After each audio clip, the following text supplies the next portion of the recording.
one-point game. Bears. And DJ, that's the dagger. Ox with a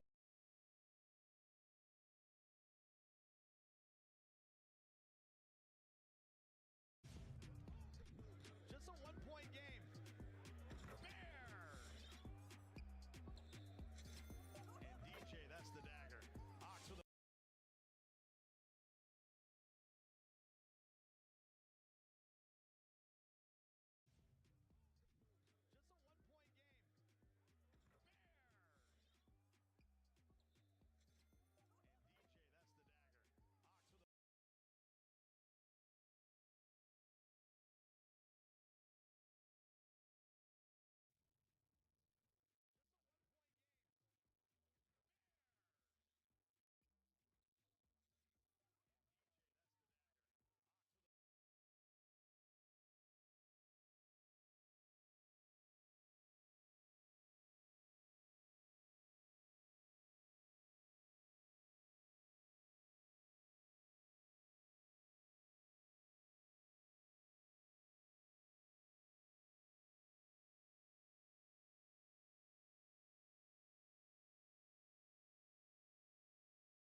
My background, all that I really have is that I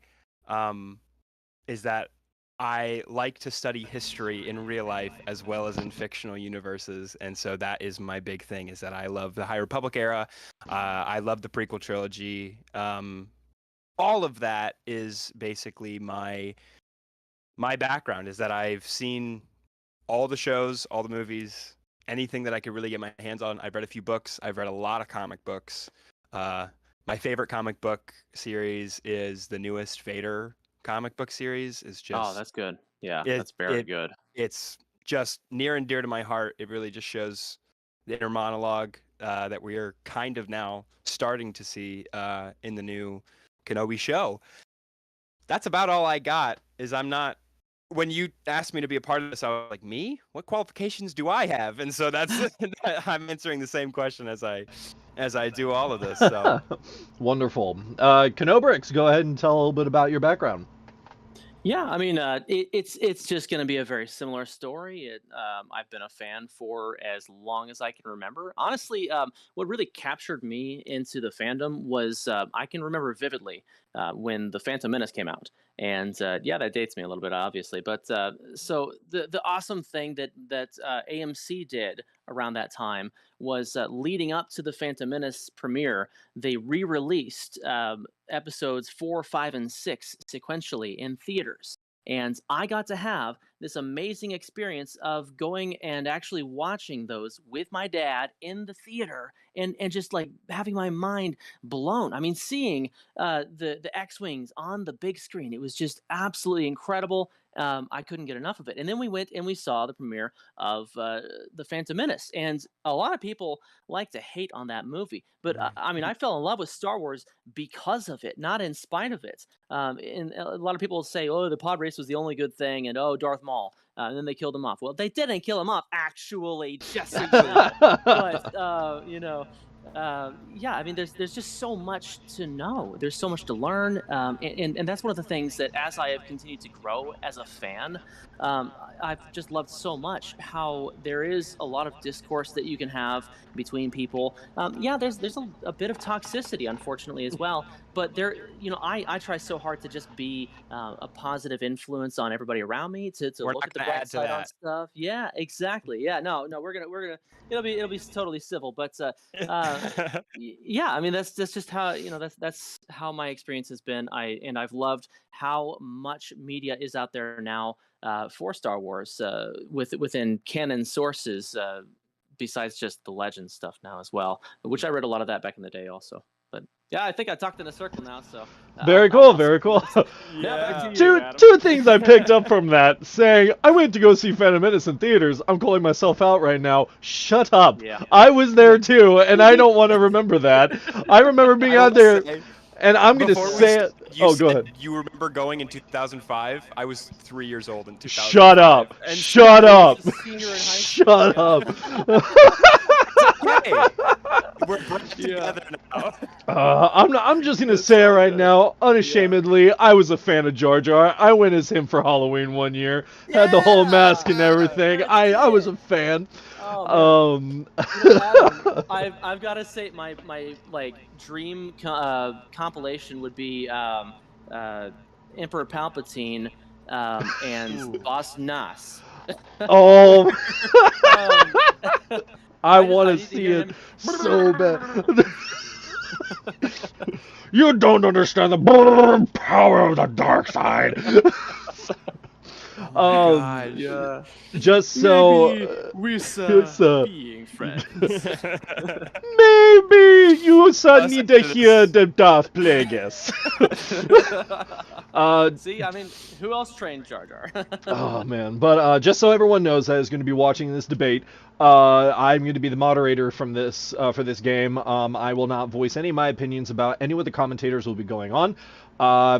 What's going to happen now is that we are going to change to the first topic, and in the first topic, I'm going to just call it a name, and we're going to see who. Well, we're more likely going to go for the affirmative first, and then go for the negative against. So that way we'll go in that order. I'm going to spotlight the people that are going to be talking, and then as a viewers, I will need your opinion and figure out who has the better argument. There will be a section for cross-examination from the audience. All you have to do is type down in the chat bar and let us know what the questions are. If you are on Twitch, the chat is around to the side. If you are on TikTok, I can also see it as well. So that way, if you need to comment on anything, you are more than welcome to comment on anything such as that. I will say that if there's any big Star Wars TikTokers that you guys want to post at this now that you know of, either Lego builders or etc., tag them in this so that way they can watch. But we're going to go ahead and we're just going to dive right on in. So, debaters, are you ready? Absolutely. Positively. Perfect. So, the first topic up for debate is going to be The Last Jedi kept to Luke Skywalker's character. This has been, as you both of you know, this movie has been a heated source of contention. And what's funny now is that a lot of people are saying that The Last Jedi was actually good. So, we're going to actually see what you guys have. So, who is for the affirmative? Me. Wonderful. And it looks like Misa. Armstrong is going to have to go against. So, Yeah. I'm going to get... both the contenders will have 10 minutes to talk for the first bit. If you do not wish to use a full 10 minutes, you don't have to. So, I'm now going to give the floor to Obi-Wan Kenobi.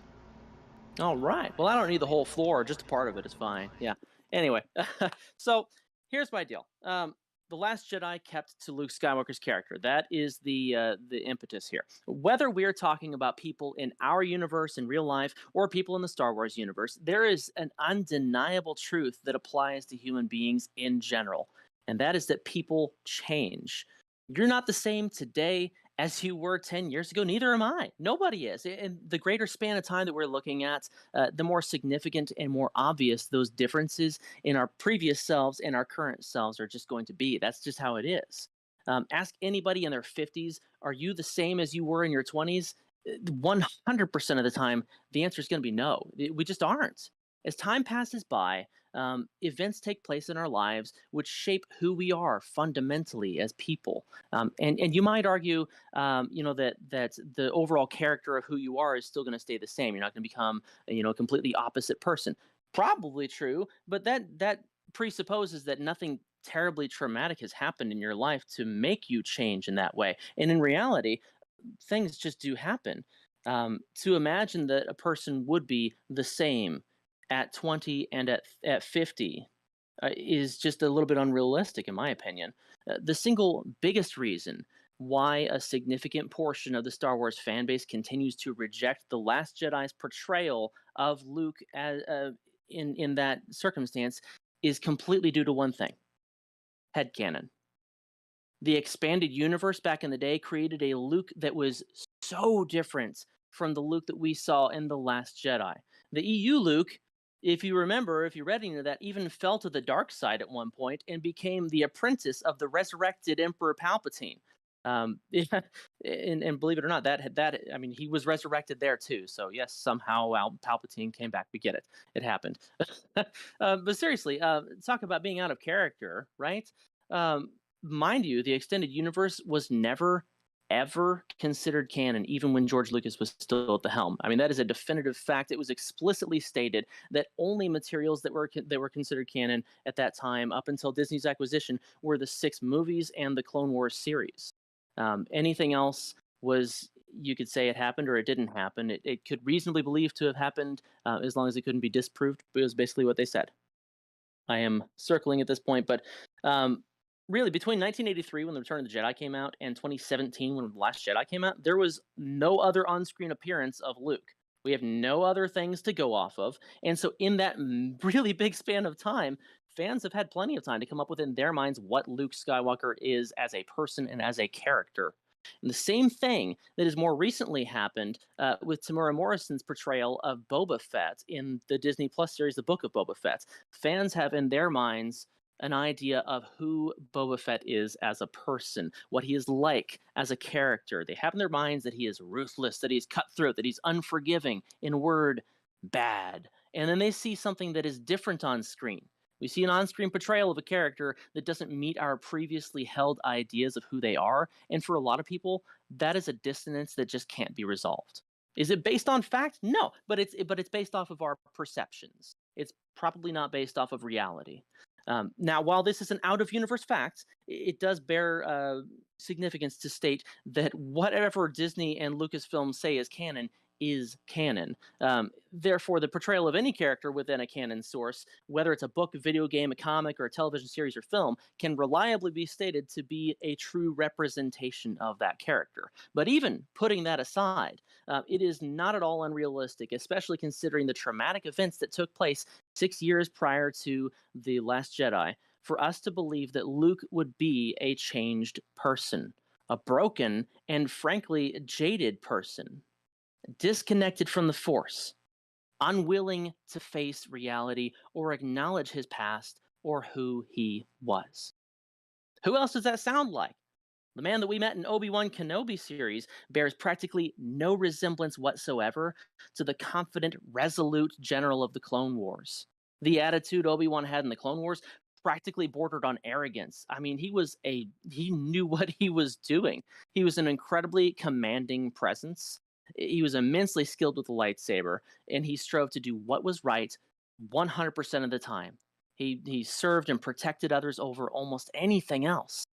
Fast forward to the days of the Empire, and we see a man who refuses to acknowledge who he is, who he was. He completely looks the other way when a real need appears right in front of his face, not just with Leia, but with the injustice happening at his place of work. He looks past it. And with the other Jedi who shows up to him and says, asking for help, calls out to him by name. He says, "You're mistaken. You're thinking of somebody else." And that's callous. That's not who we know as Obi-Wan. But that is what happens to people sometimes. He completely looks the other way because fear and despair have completely and utterly changed him, as much as we see in the character of Luke. And to handle a lightsaber properly even, or to reach out with the Force, takes an enormous amount of effort, as he has closed himself off to it. He looks clumsy and incapable when he's trying to face off against Vader. And he runs in fear, something we literally never saw him do before. unless you want to count running away from those droidicas in episode 1, but that was really not so much a fear thing so much as a hey, they have shields. So Obi-Wan's not the same in his 20s as he is in his 50s, obviously. Boba Fett's not the same. Things change you. Traumatic experiences like getting swallowed by a sarlacc or having your entire Jedi Academy destroyed by somebody that you loved who was family. You and I are not the same. Neither is Luke Skywalker. He may not be the man that you wanted him to be, but he is as true to his character as anyone can say that he is. Because we are shaped not by what we want to be, but by what we go through in life. All Very right. nice. Very good. Very good. nice. Oh, I like how we Thank can hear Armstrong right now, just like, oh man, very nice. That's good. No, I That's like a good it. point. All right. Well, I only have 3 sentences on the next debate topic, so What? prepare to skunk me there. It's okay. You don't. All right. Don't you worry. I just spent all week preparing other things for work. I wrote an entire class for my Don't job. worry, my man. Very nice. Very nice. All right. So, we just heard the affirmative that The Last Jedi kept to Luke Skywalker's character. Blah, blah, blah. And I think that was very well put. There are some questions that you have on TikTok that we will tackle Okay. as soon as we get back. But now it is time for the true Armstrong to step up, who will now be going against it, saying that it did not. So, Mr. Armstrong, go ahead and take it away. Thank you very much. So, just to start off and saying, as to not be a complete pessimist here, I am all for reinventing and rebuilding things in order to keep them very fresh and exciting, especially within stories. But like the Force itself, there has to be slight balance. And when you're dealing with a series with such a profound legacy as Star Wars, as we were talking about, there has to be some sort of respect for what came before. I believe that The Force Awakens struck this balance of respect and reinvention perfectly, and it set up a new exciting world while solidifying the events of the first trilogy as a legendary time of heroes and villains, and it was played out on a very galactic scale. They were viewed through the eyes of low-level nobodies like Finn and Rey. The key players seemed almost mythological, and their heroic deeds amplified by a generation of ardent storytellers, which is basically us, looking at that galaxy very far away. When Han Solo finally returned on screen, it felt triumphant and completely appropriate. He was older and gruffer than before, but still vital and compelling. Still the wily con artist, the skilled pilot, the fearless gunfighter, the reluctant hero we all remembered from our childhoods. He was having fun doing what he did, and he formed a father-like bond with Rey. And we saw moments of sensitivity and vulnerability between them underneath the hardened exterior of a very jaded Han Solo. The film had enough respect for that character to give him a chance to shine, and it gave us a chance to properly reconnect with him after so much time away. But then his death. When that came, it felt genuinely wrenching and very painful, especially to anyone who grew up with the series. So that brings us to The Last Jedi's Luke Skywalker, a character that was very painfully underused and I believe underappreciated. It almost felt like the movie somehow resented his very presence.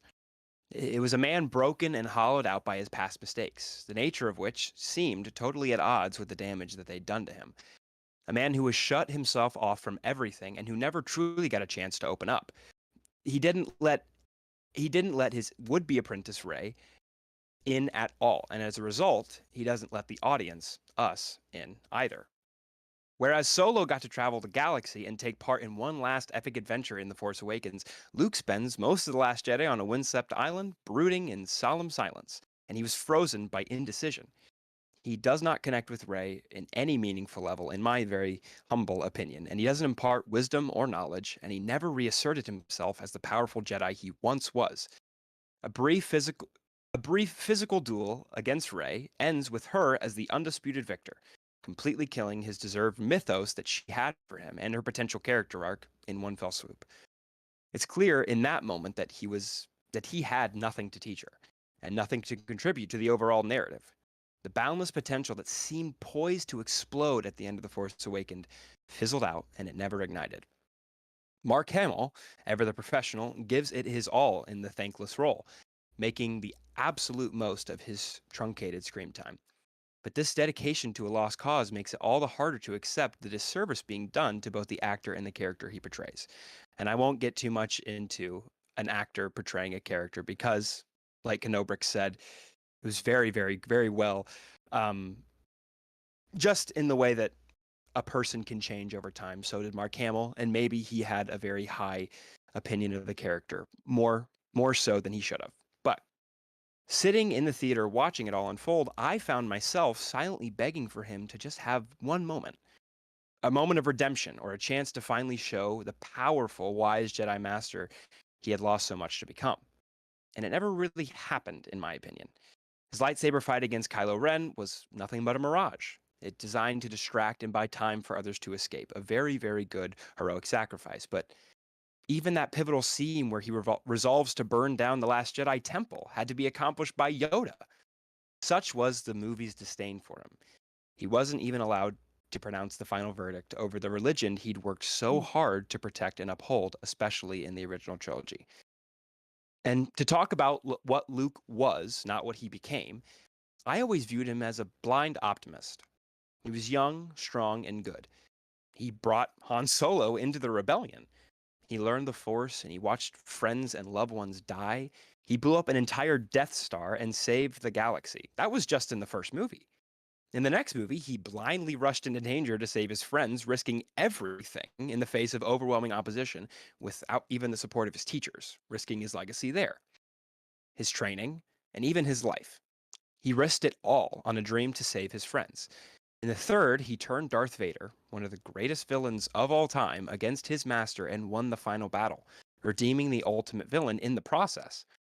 So after all that, after inspiring an entire generation and generations to come to be optimistic in the face of everything life throws at you, 30 years later, he lived on a secluded island after abandoning his friends. He's now blocked himself off from the Force, and he throws his own lightsaber off a cliff, spending his time fishing and drinking milk.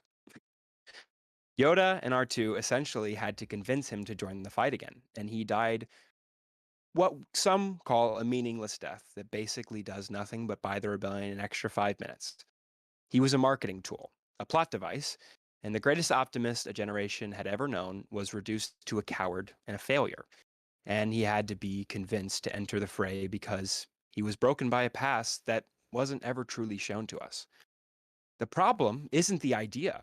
Like we see in Kenobi, it's a very interesting idea. Failure, conflict, and emotional turmoil are all excellent plot devices. The problem is that those particular character arcs are intrinsically not related to the character Luke, in my opinion. Those were all the things he defeated already on a grand scale.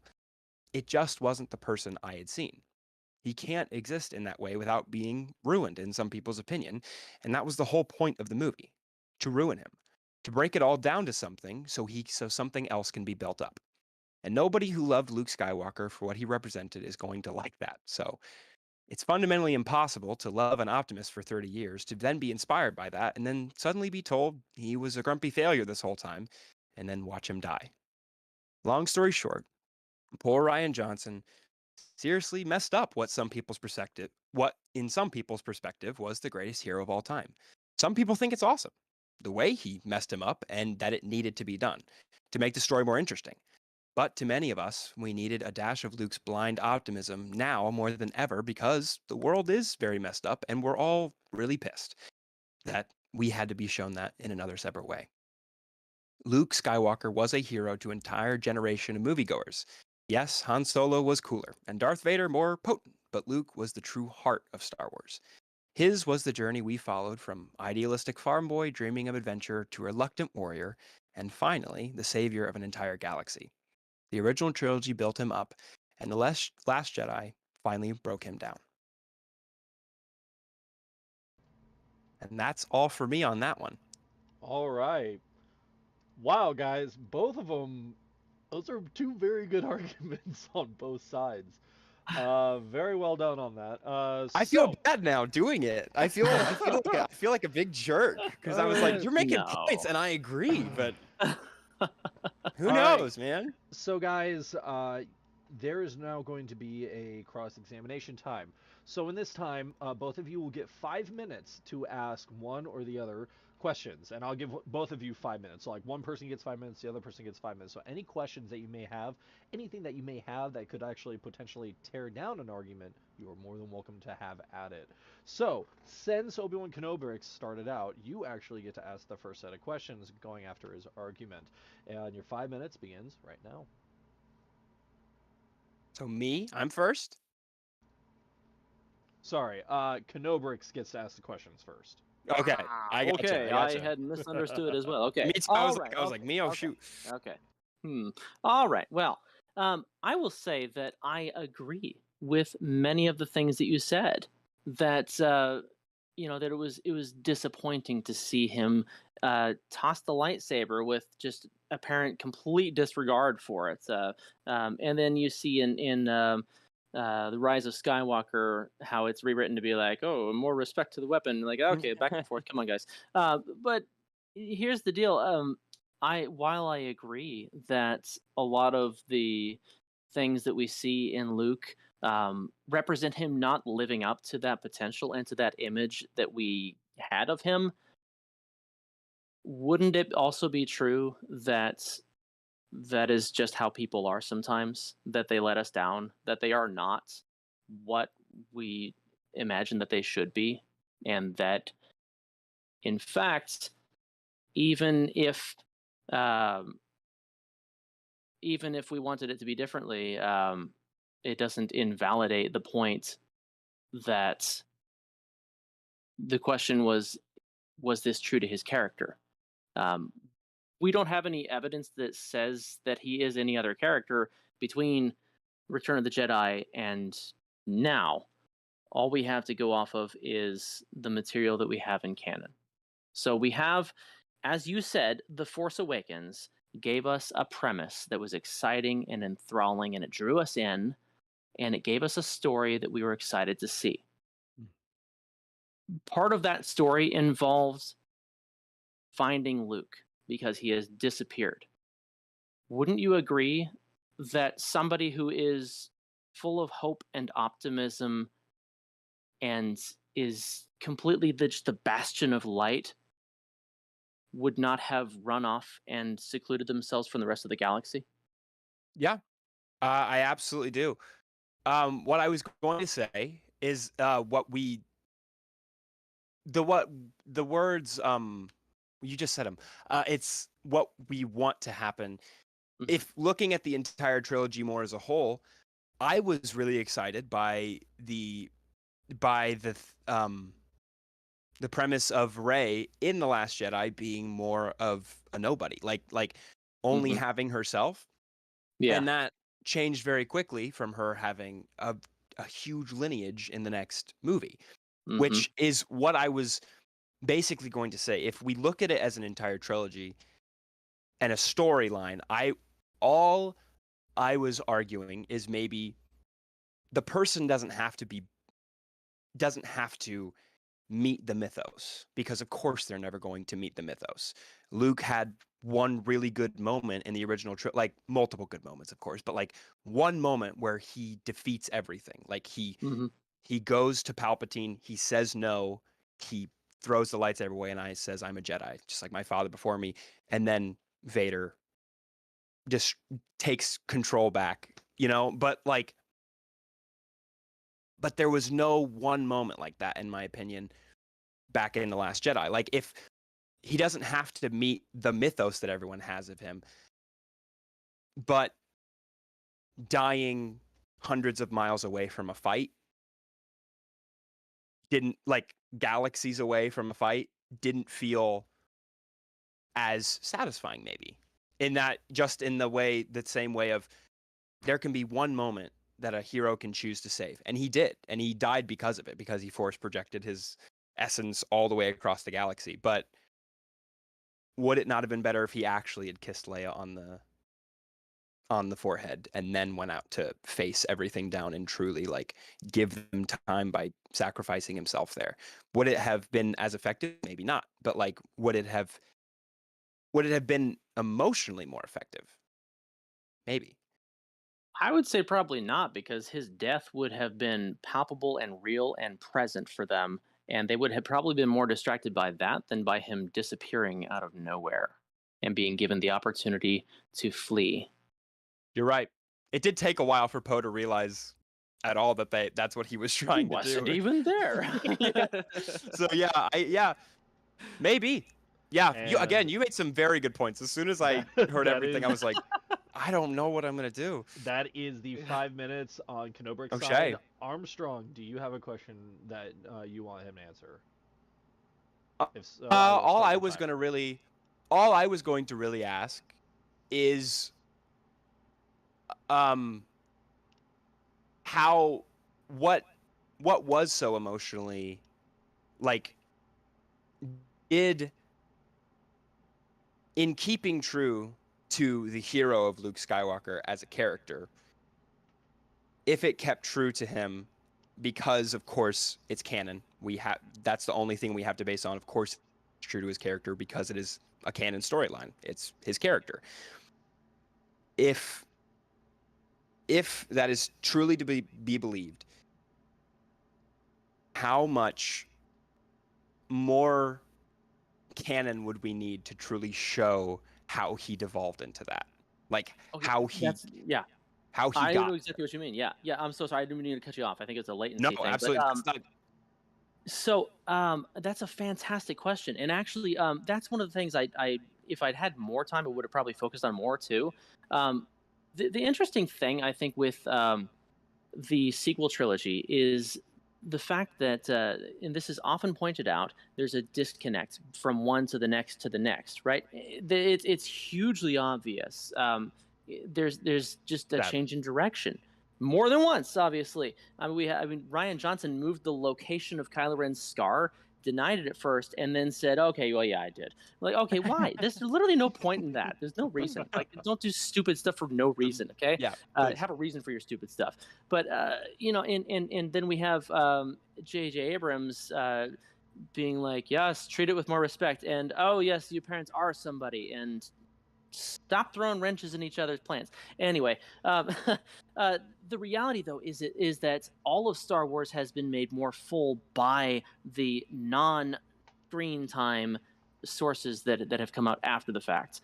There's so much stuff that we don't know between movies, and that has always been the case. Things have always been more fleshed out by the print materials and by stuff that comes out after the movies.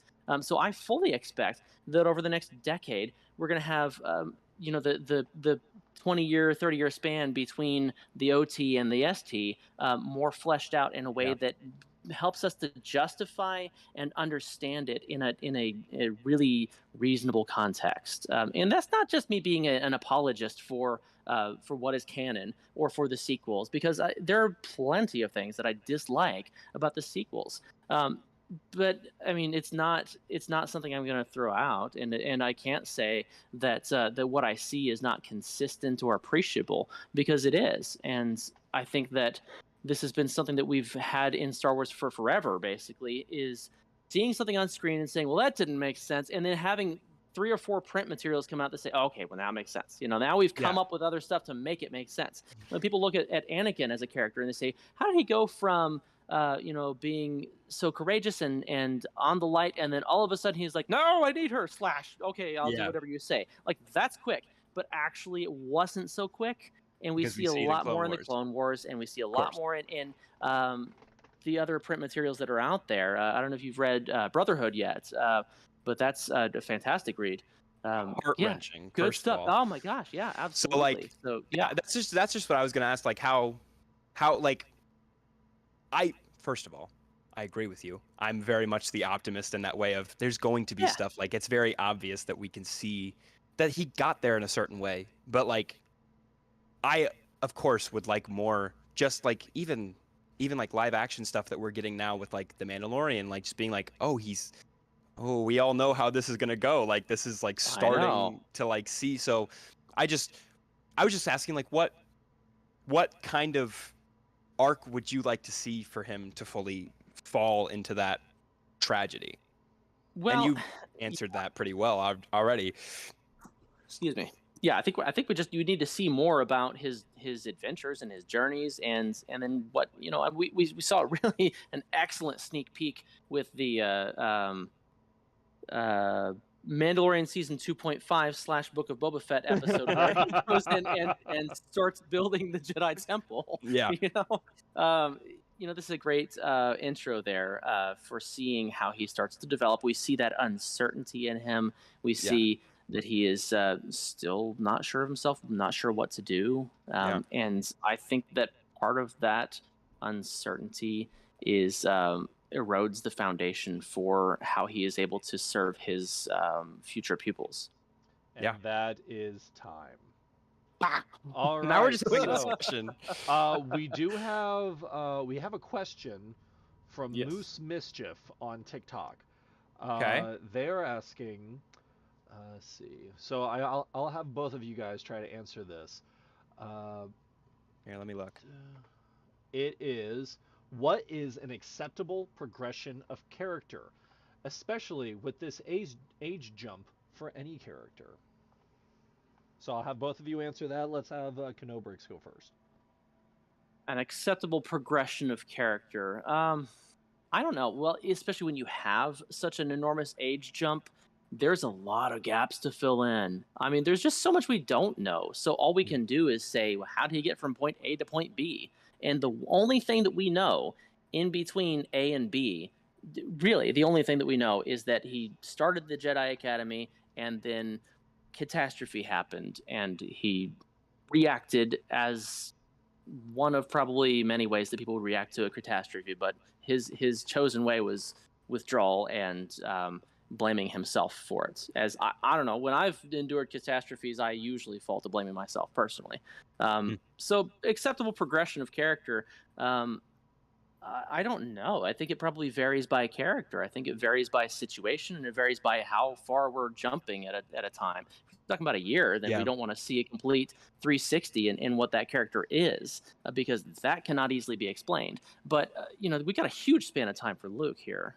There's a lot we don't know. All we know is what we see, and I can justify the fact that he is who he is. And I don't like it. I don't like seeing him the way he is. Let me be perfectly clear about that. I wanted to see him kick some ass. I genuinely wanted that. I wanted Luke to come out there and be like, yeah, let's take this fight to them. And then he pulls out all the moves, and we see some of the lightsaber forms that we saw in the prequel series. No, we didn't see it. I was massively let down by my expectations, but that's not the fault of the character, and that doesn't mean that cannot be true to who he is, because honestly, I've let down a lot of people in my time. I don't know if you have or not, but people just let people down sometimes, and I don't think Luke is an exception to that, unfortunately. I'd like to say he wasn't an exception. I'd love to hold him on that pedestal and say he was perfect, but he wasn't, and damn, he made some mistakes. What about you, True Armstrong? I was just gonna say, just like an acceptable, like to rewrite history in a certain way, like not really, but like just to like say maybe this could have happened.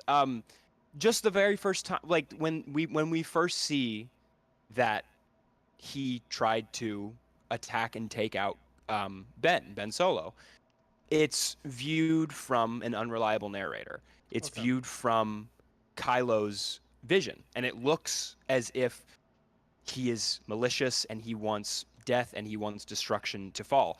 That's obviously not what's happening. Like we saw that in Return of the Jedi when he almost kills Vader. Like he lets a little bit of that dark side in before he stops himself, which is also what we see in The Last Jedi. If we'd seen that first, or if we saw any other sort of flashback, like, and if we saw it affect Luke, like really affect him, like in such a way that like Rey starts to pull it out of him and like they have more of an emotional connection with that, that's all I was more wishing for. Again, I didn't like seeing Luke in the way I did, obviously. I mean, I'm on the disagreeing thing and I just made a whole thing about this, but like that was the coin toss. I could have argued for the agree in any way, shape, or form too, just because like I get the way that people write characters, and also just in the way that the progression happened, just to see maybe they should have shown a little more. Like, I know it's usually like Yeah. show and not tell. Like, just do that. Like, show us a little bit of his progression. Maybe show us a couple times of him being Optimist Luke training younglings, and you're like, oh, Yeah. this is great, awesome, and then bad shit happens, and we're like, Yes. oh, Well, that I think we need sucks. that. I think we need that. We Which really I think do. is- to- which to I think flesh is it what out. we're gonna get now, which is the reason I think that Yeah. the sequels are slowly starting to turn into what the prequels were back in the 2000s. People were like, they suck, and now we're They like, will. oh, but yeah, Yeah. it's like, no, we have more context clues now, and we Just know. as long as what- we don't what is talk happening. about the Rise of Skywalker, we should be fine. Yeah, we should be fine. Ah. Yeah, I can justify things on that too. Oh, Honestly, I boy. was stoked Next when I saw it in time. theaters, and then I came out of the theaters and I was like, everybody hates it. I was like, oh, okay. I mean, I hate it too. Yes, I it's right. despise it. It's bad. So I have another question, and this one looks like it's for Armstrong. So Just the question, me? yes, says failure was a huge part of Luke's character arc. How can Mhm. you say that him wallowing in self-pity and failure does not fit his character? Okay, that's interesting. I say it doesn't fit with his character just because I think he turns around so quickly. I think he gets back up very easily. He does wallow. He is very whiny in the original trilogy a lot. If you like go back and really listen, you're like, that's a little brat. He's a brat. We're going to the Like- Tashi station because some power converters. I mean, like, that iconic line, and he's also like a brat with Yoda. When he first meet Yoda and he doesn't know that he's Yoda the Jedi Master, like he's whiny and he's weird. Yes. But like the way that he quickly like wants to just do good, like he goes wherever anyone tells him to, and then sometimes, like I said in Empire Strikes Back, he goes where people don't tell him to go. Like Obi-Wan fully believes he is going to die if he goes to face Vader now, which almost happens. Like he gets his arm cut off, and only because Vader decides to does he not kill him. Like I think that it's very quick that he gets up at the end of Empire, even in like complete defeat. He gets his new arm and he stands with Leia. He stands up and he's ready, like without anyone telling him at that point. So I think that the arc of the original trilogy is very clear that he fails a lot and he doesn't want to do things, but he just realizes he has to. Like, yeah, if you don't have to take back character progression to have a good story, maybe, is all I'm saying. If that at all answers the question. Makes sense. Yeah. So, guys, it has now come to that time, and we now know what that time is. That time is going to be for the polls. So we're going to be transitioning shoot. over to that right now. Guys, we have a little chat box. If you have any other questions, please do ask them, and I am going to activate the little box on here. Sorry about that. So, what was the hardest part about trying to figure out, like, what to go with? Oh, on this? Yeah. I don't know about Thomas, but like mine is just finding the a million. Like I'd done a lot of research, and it's hard to find like canon material, like instead of just like people's opinions. And I was like, I just want to like see, like, I know a lot of this is opinion based because that's like what a debate is, but like just like give me some stuff to like have a little bit of fact before I throw out my random Star Wars opinion. I'm one guy. Like that was fine. All right, guys. So we are now starting the poll for this one.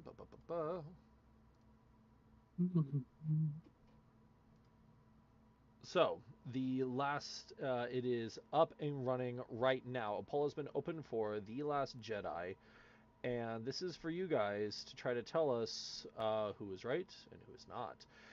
As you can see, it is popped up on the Streamlabs right here. So we have 3 people in this, and whoever in TikTok gives me a yes or a no. If it is a, you vote yes if you think that The Last Jedi kept to Luke Skywalker's character. Vote no if you think it destroyed his character. So, oh, Cano Bricks, you're cheating. All right. And we got an yes right here from the True Spider-Man 21. Yep. Okay, so That's me. Well, I could argue that it both destroyed and was true to his character. Yeah. Honestly, I mean, that's just Honestly, I just thought I just liked it. I get it. I get it. I like a good story, man. I like Star Wars. Give me anything Star Wars, I'm Yes. gonna be like, it's pretty good, dude. I actually really enjoyed that discourse between us on that. Like, because Yeah. I feel like we both had points that we agreed with each other on that, and we were kind of telling the same story, Yeah, Um, but just a but from different different ways. points of view, from a certain point of From view. some point of view. Ah, Oh my God! wanted knew to it get was to gonna him be coming. first. Yeah. I'm gonna leave the polls open for one more minute. Right now we have an even tie. Benjamin 2001 says I think the answer is complex on this one, but It I think absolutely is. this is definitely I think what we have makes more this yeses than topic nos. so debatable. Right now, let's see. Because I'm not counting you guys'. Oh, let's okay. see, 'cause Fine, of course, fine. we know what you guys are gonna vote. Throw those let's out. See here. Wait, no, So- I voted. I voted with Thomas. Yep. I voted against myself. Yeah. I fully voted against myself. Alrighty, let's see here. Alright, guys, so it looks like. Oh shoot. Ooh, by one, the affirmative has won this argument. Good job. Whoop. Good job. So Thomas has won the first round. Well, consider that my only That- victory because I've not written anything for the other two. that I can word was something really it well. was Fine. very very Awesome. close. We Right. had a total of 15 votes, and it was 7 for no, and then 8 for yes. Wow. So one Split by right down the middle, one. pretty much. Wow. Yeah. You got it, well, though. you made absolutely amazing points, and I really enjoyed that. Honestly, did that too. Was, I felt bad going after good. you. I I'll say gotta, that. I gotta say it's a good thing that I was not voting, because I would have voted against. Because Oh. I personally believe that Luke went through way too much, especially with Vader and everything, and I feel like that would have permanently changed him. But I don't think he would have killed his nephew, just because he helped raise him. Yeah. There's a lot of story backing both of them. And I think Yeah. even if he saw the dark side, I don't think he would have been as far as to kill him. I mean, But I maybe, don't, like- Adam. I don't But think what if that he- he was going to. Have you ever done something impulsively and then stopped yourself? He even said he stopped himself from Yeah, doing it, and it if was you too watched- late. Yeah, but it takes a Everyone does lot things to impulsively ignite at that some light. point. I mean, I would have settled for him just standing glaring over him, not actually. like He didn't stern like. look. Yeah, like he didn't just like sit there and go like, "Oh, my lightsaber just popped on." I mean, he's old, but Oh, he's not no. that old. But I mean, I tripped and it just fell in. I mean, oh my, just say, no. "Oh, I'm so sorry. It's just you're so beautiful, and it's been a while." But I just think there was. I will say that I feel that the failure concept really fit him, and I have to agree with that because he constantly failed. I honestly, and I don't want to say anymore Yes. because it'll lead into our third topic. So I don't want to Yeah. voice my opinion on that yet. So guys, we are now Yeah. going to be going. So right now, Moose Mischief and Benjamin 2001 has been sticking with us a majority of this, and we also on TikTok, and then we also have Rubbish Apples and a few others, and Jeezy on Twitch. And so now we're gonna go to the second topic, which is I love that username, Rubbish Apples. That's a excellent username. I just have to say that. Count Dooku was trying to save the Jedi. Wild.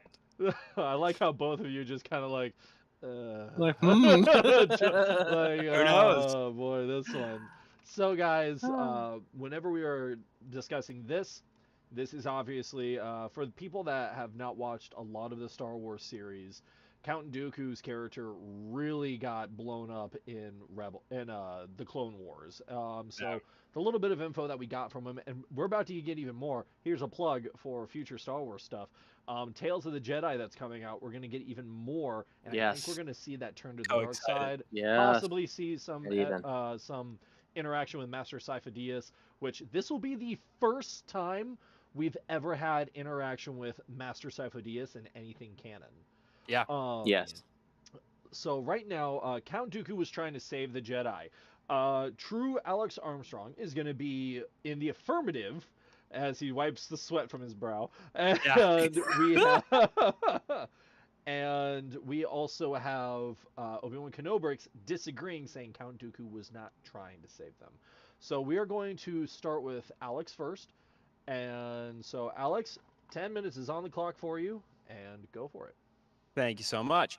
I'm going to start with a quote from Mr. Dooku himself, from Dark Disciple, the book. There is no good or evil, only those with power and those without it. So, in Attack of the Clones and Revenge of the Sith, the villainous Count Dooku played a very pivotal role in Anakin Skywalker's fall to the dark side over the course of the two films. But while Dooku was certainly evil, he even had his Darth Sobriquet, Tyrannus, though he rarely used it. He was never quite a Sith, at least not in the true sense of the word. Unlike those who espouse the Sith doctrine, Dooku wasn't motivated by hatred or fear, but by the same purpose that drove him as a Jedi.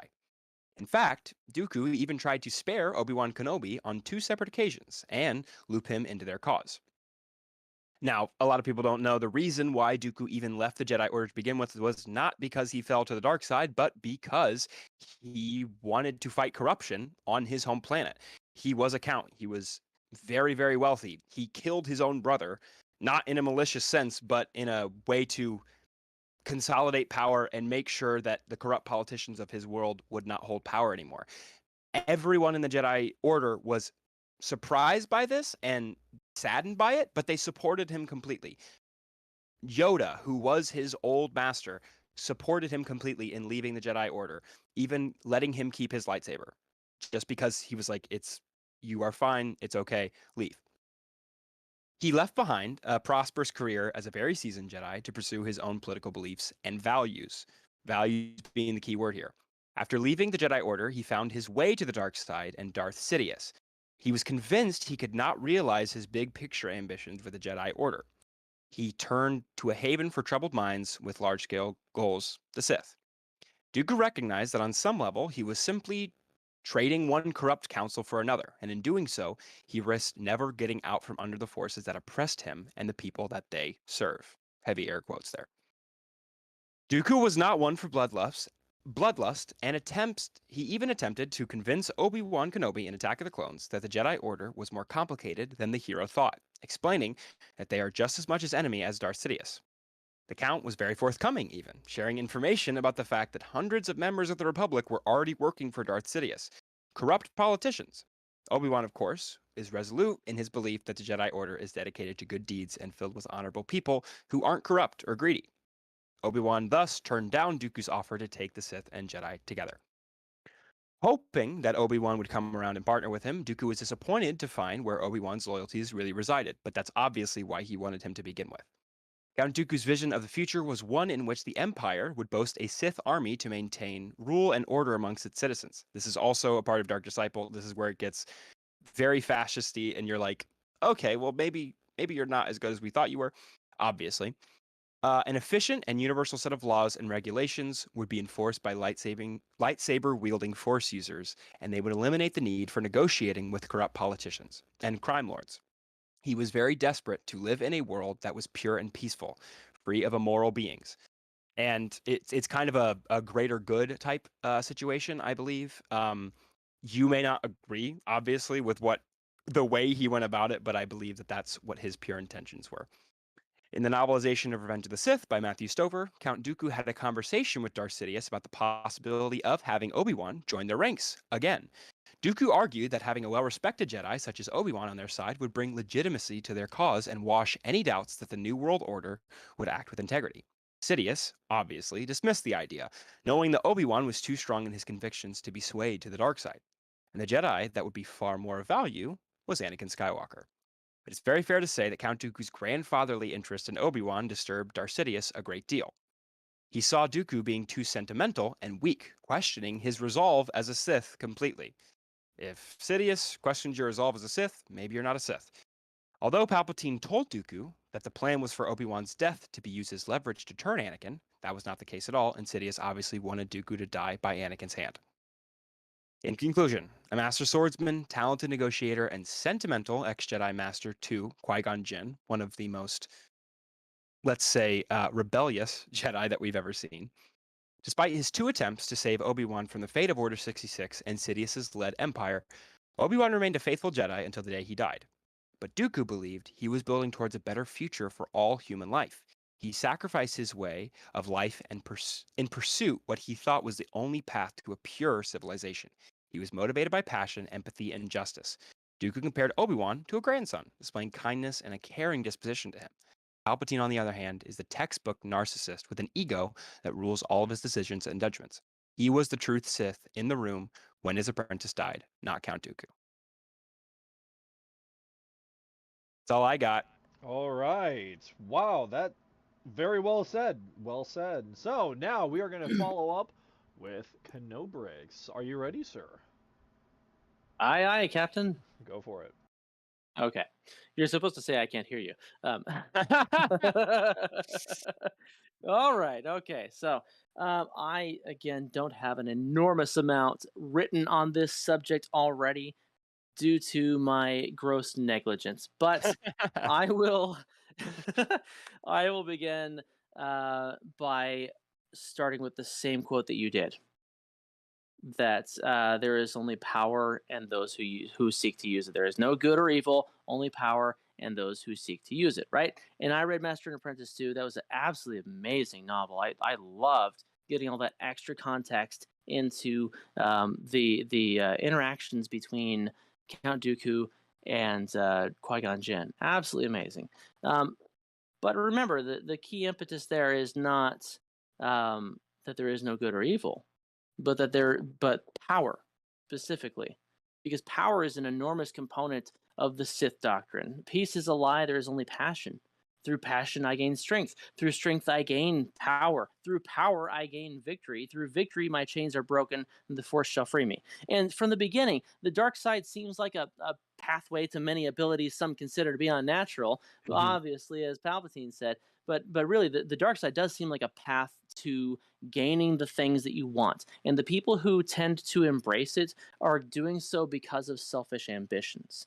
Dooku trying to spare Obi-Wan and bring him over to the separatist cause, I would argue, is not an act of good, not out of the goodness of his heart, but had underlying motivations to increase his own standing and to further his own cause, which he was fully embraced in at that point. He was at that point very much under Sidious's influence as his apprentice. He followed just to the line exactly what Darth Sidious said. When he was told that Ventress was becoming too powerful for her own britches, he wanted to spare her. He had the idea in his mind that he's going to train an apprentice to usurp Palpatine's power. But he was told, no, you have to kill her. You have to get rid of her. She's too much. I see what you're doing here. And he does so. Or at least he thinks he does. This is not something that somebody who is trying to do good does. He has in his mind from the entirety of the Clone Wars that he is trying to claim power. It is all about power for him, genuinely. It isn't really about good or evil, but it also isn't about empowering the Jedi to do better. He, at this point, has completely and totally lost faith in the Jedi as an organization. And he doesn't want them to exist any more than he wants pretty much anything to exist other than his own selfish ambitions. Count Dooku always had a darkness in him, and we even heard his own apprentice say as much. He felt freed up to embrace that when he left the Jedi Order. That was the real defining moment for him. He left the Order because he felt like the Jedi Order was too prideful. He felt like they had completely lost their way, and that the Republic, secondly, was corrupt beyond belief. And when Qui-Gon Jinn, his apprentice, died, there was nothing else to tie him to the Republic or to the Jedi Order anymore at that point. And seeing the Council not do anything, it only made it clearer to him that his way was not with the Jedi anymore. He left them not because he wanted to go and do good and make his home world a better place, but because this was a way that he could focus on himself and not on anybody else, not on the Order. But it was when he turned into himself and he focused on what he wanted to do and what power he wanted to obtain, that he found he could accomplish that through means of the dark side of the Force. And he found a very willing master in Sidious who was more than happy to use him to his own means. He was seduced by the dark side. As we know, the dark side corrupts, and it is nearly impossible. I will not say impossible because it's not impossible, but it's nearly impossible to use it without falling completely and utterly into it. Dooku never showed the Sith eyes. He never showed the red, orange, terrible, hideous-looking jaundice eyes that you see so many other Sith have. But that's because that takes place when you are fully embracing and using the dark side the way that Sidious does, when you are consumed with it.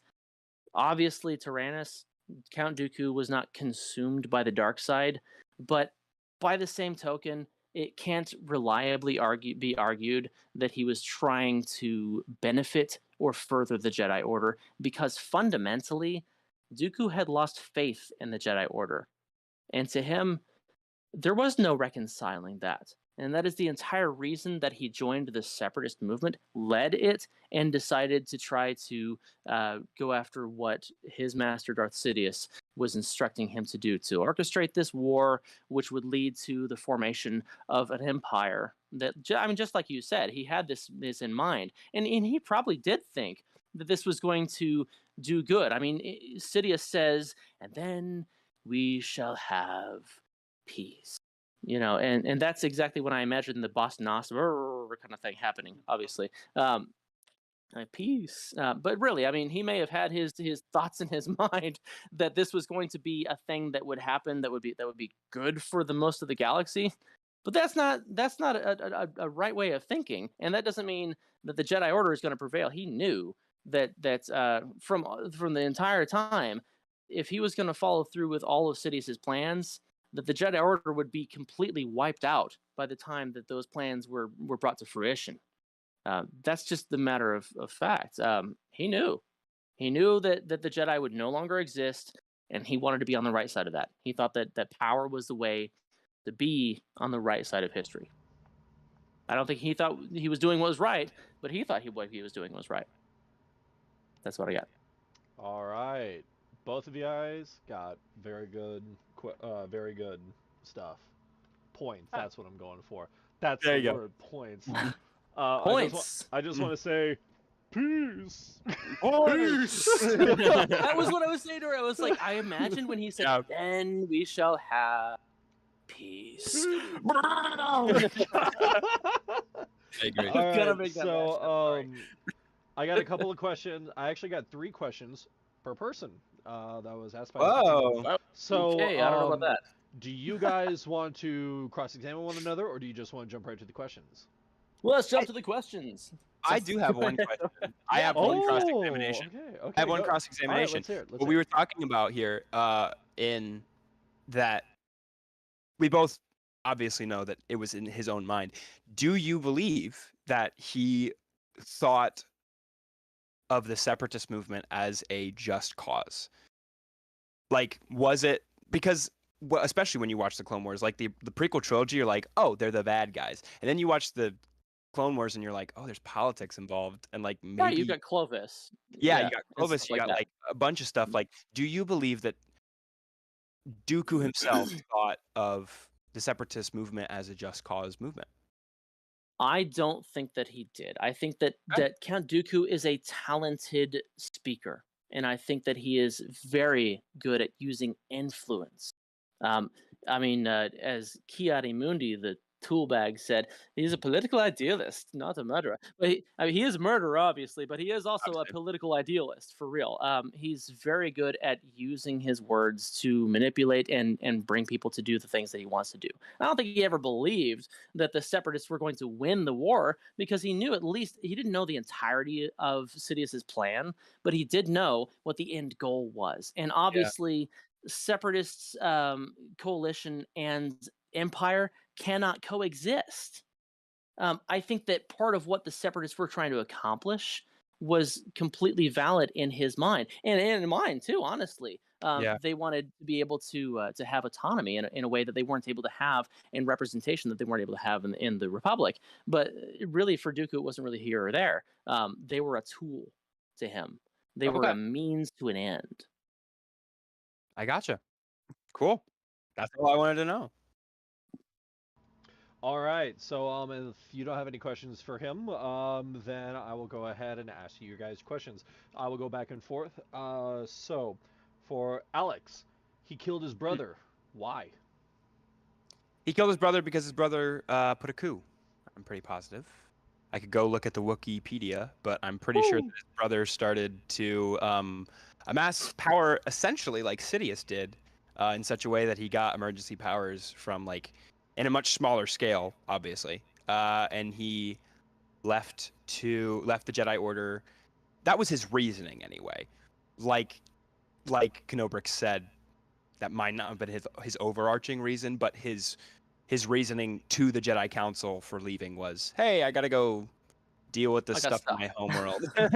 I gotta go do stuff because my brother is being a little shit, and I gotta go put him down. So All that's right. I think that's as much as I really know. Yeah. All I'm looking right. at the Wikipedia right now, and basically that's all it says. And I haven't read Dark Disciple in a very long time. I just love that quote a lot. Boo. So. That's fair. So next question will be from Thomas. Did Dooku become a Sith, or did he use the Sith? Did he become a Sith, or did he? Oh, he became one. I mean, he took on the mantle of Darth Tyrannus, and he used that whenever he was accomplishing his Sithly errands. I mean, even Jango Fett didn't even know Count Dooku's real name at that point. I was hired by a man named Tyrannus. It's not just a moniker. It's not just a thing that you just like, oh yeah, sure, I'll be a Sith. You know, whatever. I've got a lot of different affiliations. I can put that on the side of the Rotary Club. You know, I do a lot of stuff. I'm a Sith. I'm a whatever. I you got know, a Rotary come on. Club. It's not, you know, it's not a thing one embraces lightly, right? That's all I'm trying to say. You know, it's not like a passing like sure, you know, okay, twist my arm. No, like you got to mean it, you know, and how does one even, I mean, in canon, how does one even acquire a red lightsaber? It's through the bleeding the Kyber process. Yeah. You really can't half-ass embracing Sith ideology. No, he didn't ever have Sith eyes because of the not being fully consumed by the dark side. But that doesn't mean that one isn't fully committed to the dark side, because honestly, it corrupts. The power corrupts, and the greater the power, the more it does that. He was a Sith. He really was. That's just there. Unfortunately, isn't any other way to look at it.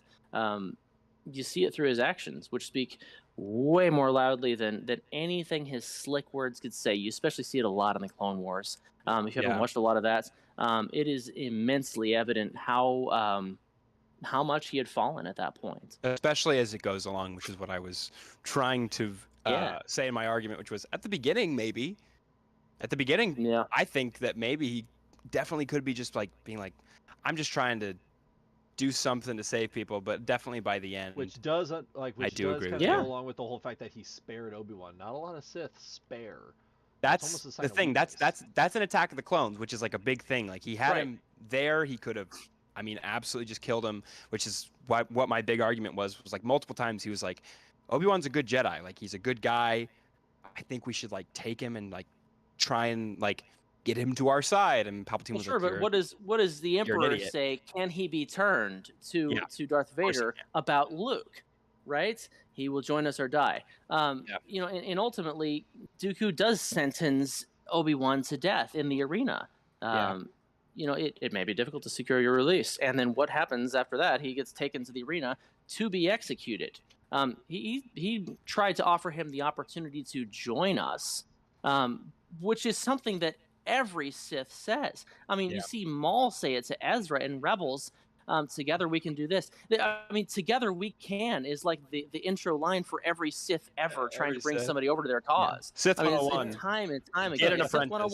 101. Join us together we can throw my master down the ravine, and then we'll rule the galaxy as ravine. what are we, bro and bro? You know, like that's just what they do. You know, and that's I think that's even more telling for who he is as a person. Unfortunately, I think he probably did have good motivations at the beginning, but when you start embracing the dark side, it starts to corrupt you, and he already had that darkness in him. We know from Master and Apprentice, and just having the things that tied him to the Order, really just gave him, in his mind, permission to go ahead and be like, nah, I'm gonna be a baddie. So Yeah. this is a question from Dead Not Sleeping, and this is from both of you for both of you guys. Good or bad? Did he try to stop Did he try to stop Darth Sidious's plan? I think he was following it. I mean, we see him following orders the entire time, and the number of times you see him reporting and like, "Oh, this is happening, my master," and I don't think that was lip service. I think that he probably wanted to overthrow Sidious at some point, but that was to become the Dark Lord himself. Yeah. You know, I mean, we see him thinking that he's training Savage as his apprentice, and thinking that he's going to use Savage to overthrow Palpatine. I don't think he's trying to thwart Palpatine's plans. I think he wants to be what Palpatine was. Didn't he use Savage to also get Maul back and to increase their power? That was. He tried to use Savage as essentially a Sith assassin type of role. Like kind of Inquisitor before Inquisitors were a thing, you know what I mean? Like, yeah, basically, like it was like, you're not going to be one of me, but I can use you to do other things if you want, and that's basically. Yeah, I mean, he definitely viewed him as lesser. But Savage went after Maul all on his own. When Savage revealed himself as not truly being a servant of Dooku, but being a servant of Ventress, they fought and he was defeated, and he fled back to Mother Talzin, who told him about his brother, and that's how they went and found Maul, which was then to seek revenge against anyone who had ever wronged them, basically. Yeah. Kenobi! Pretty successfully. Yeah. The dark side is Oh my god, that's the best. wild. God, I hope he pops up. God, I hope he pops up in Kenobi so bad. Even for like a Just like a brief tiny- moment. Yeah. Yeah, just be like, Actually, I don't think Here he he comes. will, because initially when they'd planned the Kenobi series, Maul was going to be the antagonist. I did hear about And it that. was Dave Filoni who made the suggestion that it should actually be Darth Vader who is the antagonist, and they replaced. Actually, the actor who played Maul in The Phantom Menace was in active preparation for the role, to resume that role, which would have been mind-blowing. I would Let have me just lost say my that. mind. I would So have gone. Effing shit. I'm gonna switch to the yeah. poll real quick because we'll get off. We can on talk about topic on that. we can talk about Maul for hours. So Yes. I'm oh my gonna gosh. activate this poll right now. The poll has been activated, ladies and gentlemen. Activate poll. So you guys can vote yes or no. Yes, Dooku tried to save the Jedi. No, they did not try to save the Jedi. So I will say this. First off, this Kenobi series is quite interesting just because I am... It is. On TikTok as well. If you give me a thumbs up if you agree, or a thumbs down if you don't. I will add it to the poll as well. YouTube as well. Let me know what you guys think, and I will start counting. And Twitch, well, Twitch is going to be super easy because it's just right here. So, I have a feeling that there is going to be a Maul appearance because they still have the second brother, and the second brother dies in Rebels. So, Yeah. I mean, we know The fifth Maul... brother, you mean? Yeah, fifth brother. We do know that he's running around. He's probably with Crimson Dawn or something because he has, but something has to send him to that Sith world that Ezra and them landed on in Rebels. So I think after 10 years, like he's kind of like forgotten about Kenobi, but I think he kicks the shit out of him again. And who knows? He could pop up in season 2. This first season could just be about Darth Vader because Maul what was Maul called? He was called the Shadow. No, he was running around for a freaking while before Rebel. Well, we obviously see it. Yeah. Like end of like Clone Wars season 7, and then just Rebels. Yeah. Yeah. How? But Let's talk about how Kenobi. 3.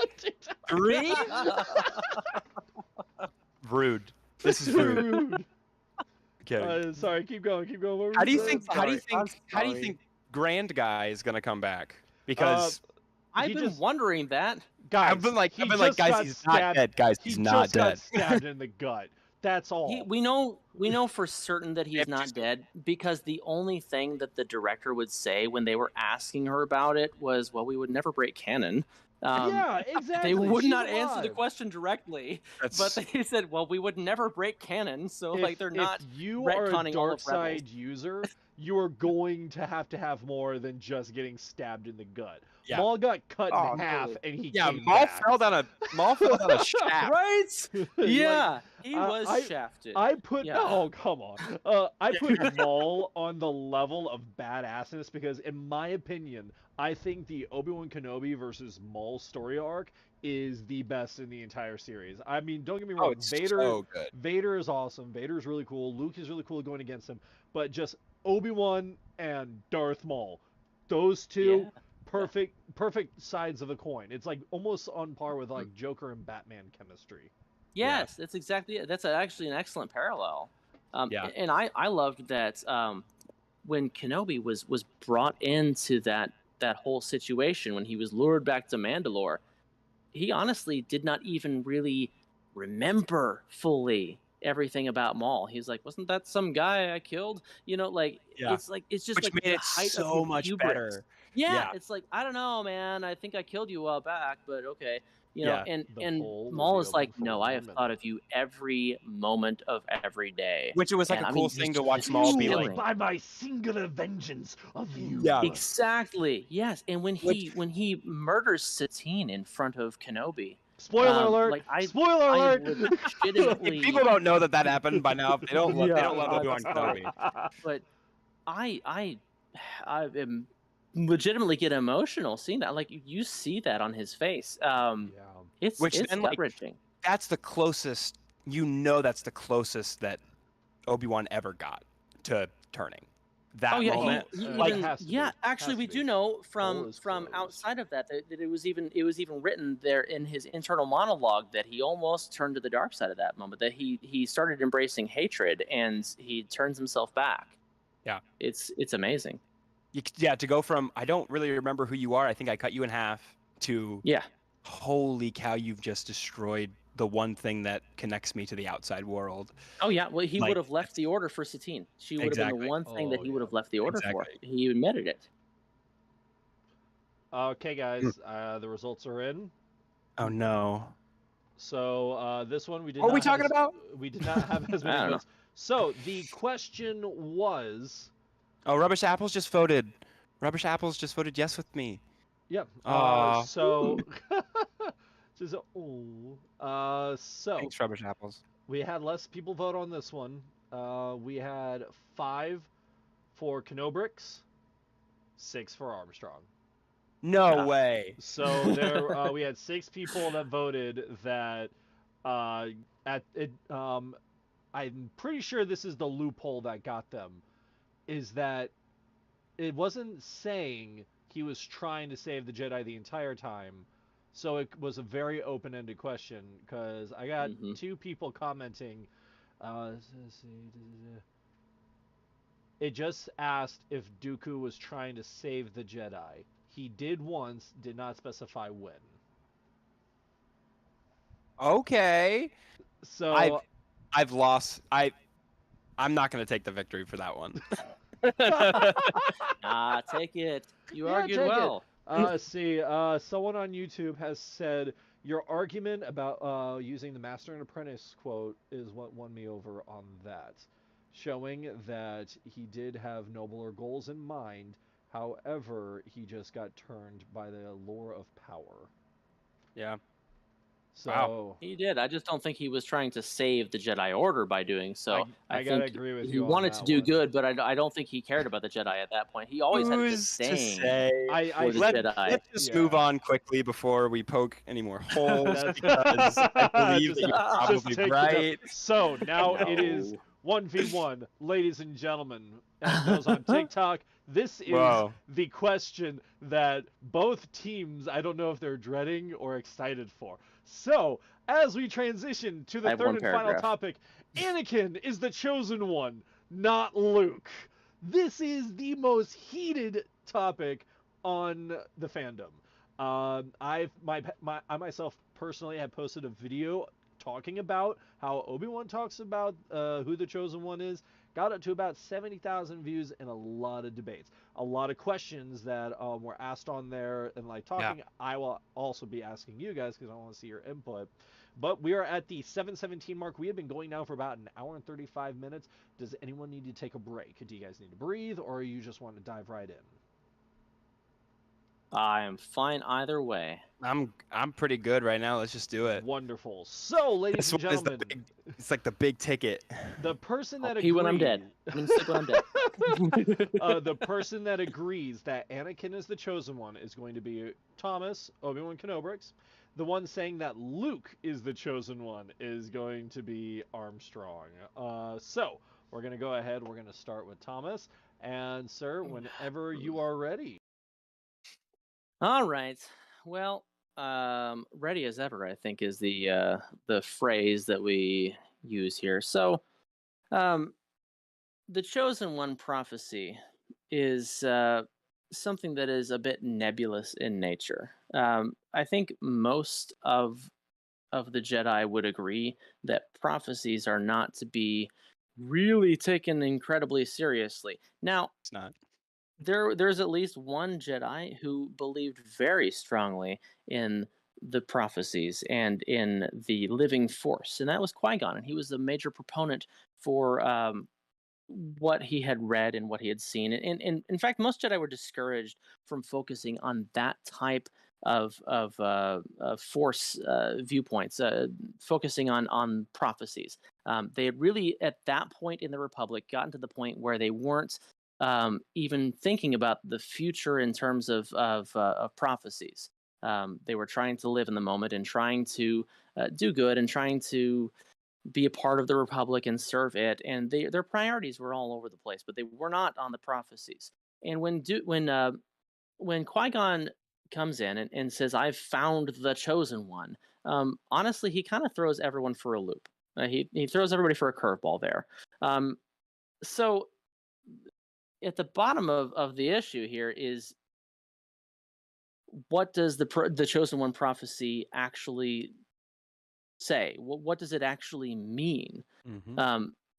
So we get a few glimpses into this in the Clone Wars that actually provide us a lot of light on the subject, particularly in the Mortis arc.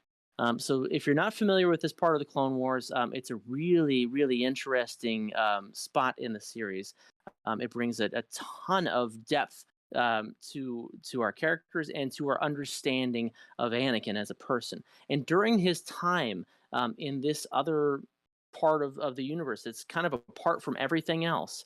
He encounters these three entities that are essentially gods, the Mortis gods. And there's the father, and you see him represented in Rebels as well. You see this kind of motif of the father and the son and the daughter. The father is supposed to be this arbiter of the force, essentially, and then the son and daughter represent the light and the dark. And there's an eternal struggle there. And the father's fear is that in his absence, the darkness will overpower everything else, and it will create an imbalance. That is really the main thing that we have to remember about the Chosen One prophecy. So when Anakin, Obi-Wan, and Ahsoka arrive on the Mortis planet, wherever this is, it's kind of a different plane of existence, really, because it's outside of time and space, it seems, and they were brought there by purpose, by the Father. They firmly believe and solidify for us, the viewer, and overall in canon, that Anakin is the chosen one. They state it there. It was not even mentioned the fact that the Star Wars data bank states that Anakin was the chosen one. Yeah, really good. That's canon. But yeah, I mean the Mortis gods view Anakin as the chosen one. They brought him here because they saw that in him. Was it possible for him to fall and to not accomplish what he was supposed to accomplish by that prophecy? Yeah, totally. He did. He really effed it up. I mean, in one way of viewing things, I mean, but really, did Anakin ever meet anyone's expectations? No. And that's Anakin's deal. He was headstrong. He was very much oriented to the light at the beginning because he was so passionate about everything. But passion is one of the key tenets of the Sith ideology, as we talked about before. And that was ultimately his downfall. In my opinion, this is what made him the chosen one. The fact that he was so passionate yet so oriented toward what he thought was right at the time. And I think when he was Vader, he was doing what he thought was right, because what was right as a bad guy is totally different from what is right as a good guy, to be honest. He's self-serving at that point in his life, but fueled by an entirely different type of motivation and rage and vengeance. But this is all part of balance. And this is what quintessentially the Chosen One was meant to accomplish. When he was on Mortis, he saw a vision of himself in the future, and he saw himself destroying everything he loved and hurting everyone that he loved and wreaking havoc. And it broke him. He was made to forget all of this by the Father, but he is still understood by the Mortis gods, by us as the viewer, to be the chosen one. He has the power that no one else has to tame both the light and the dark. No one else could have done this when the son and daughter were on opposite sides of one another, and he was asked to choose one to live between his master and his apprentice. He was able to save both because he had a mastery over light and dark. And this is something that no one else at least this point in Star Wars canon has any mastery of. I mean, Mace Windu might be the closest thing to that, with his embracing the dark side for some of his lightsaber form. Yeah. But what Anakin does is singularly different. When we come to him taking on the mantle of a Sith Lord, when we come to him changing who he is and embracing the dark side and becoming Darth Vader, and he fully does this, it is understandable that we would think he has lost his way. He is not who we thought he was. As Obi-Wan said, "You were the chosen one. I thought you were this. You were supposed to do this, not do that." It was said that you would bring balance to the Force, not leave it in darkness. I get emotional thinking about that, and the connection that Obi-Wan and Anakin had, or Lord Vader at that point. But Obi-Wan's viewpoint does not change the fact that he still was the chosen one. Obi-Wan stopped believing that Anakin could be redeemed. Luke never had that viewpoint. When he learned that Vader was his father, it changed him too, and it was incredibly emotional for him. It was really hard for Luke to accept that Vader was his father. But ultimately, Luke was instrumental in bringing Anakin back to the light side of the Force, in bringing Anakin back into existence, really. And by doing that, Luke enabled Anakin to fulfill what was his destiny as the chosen one.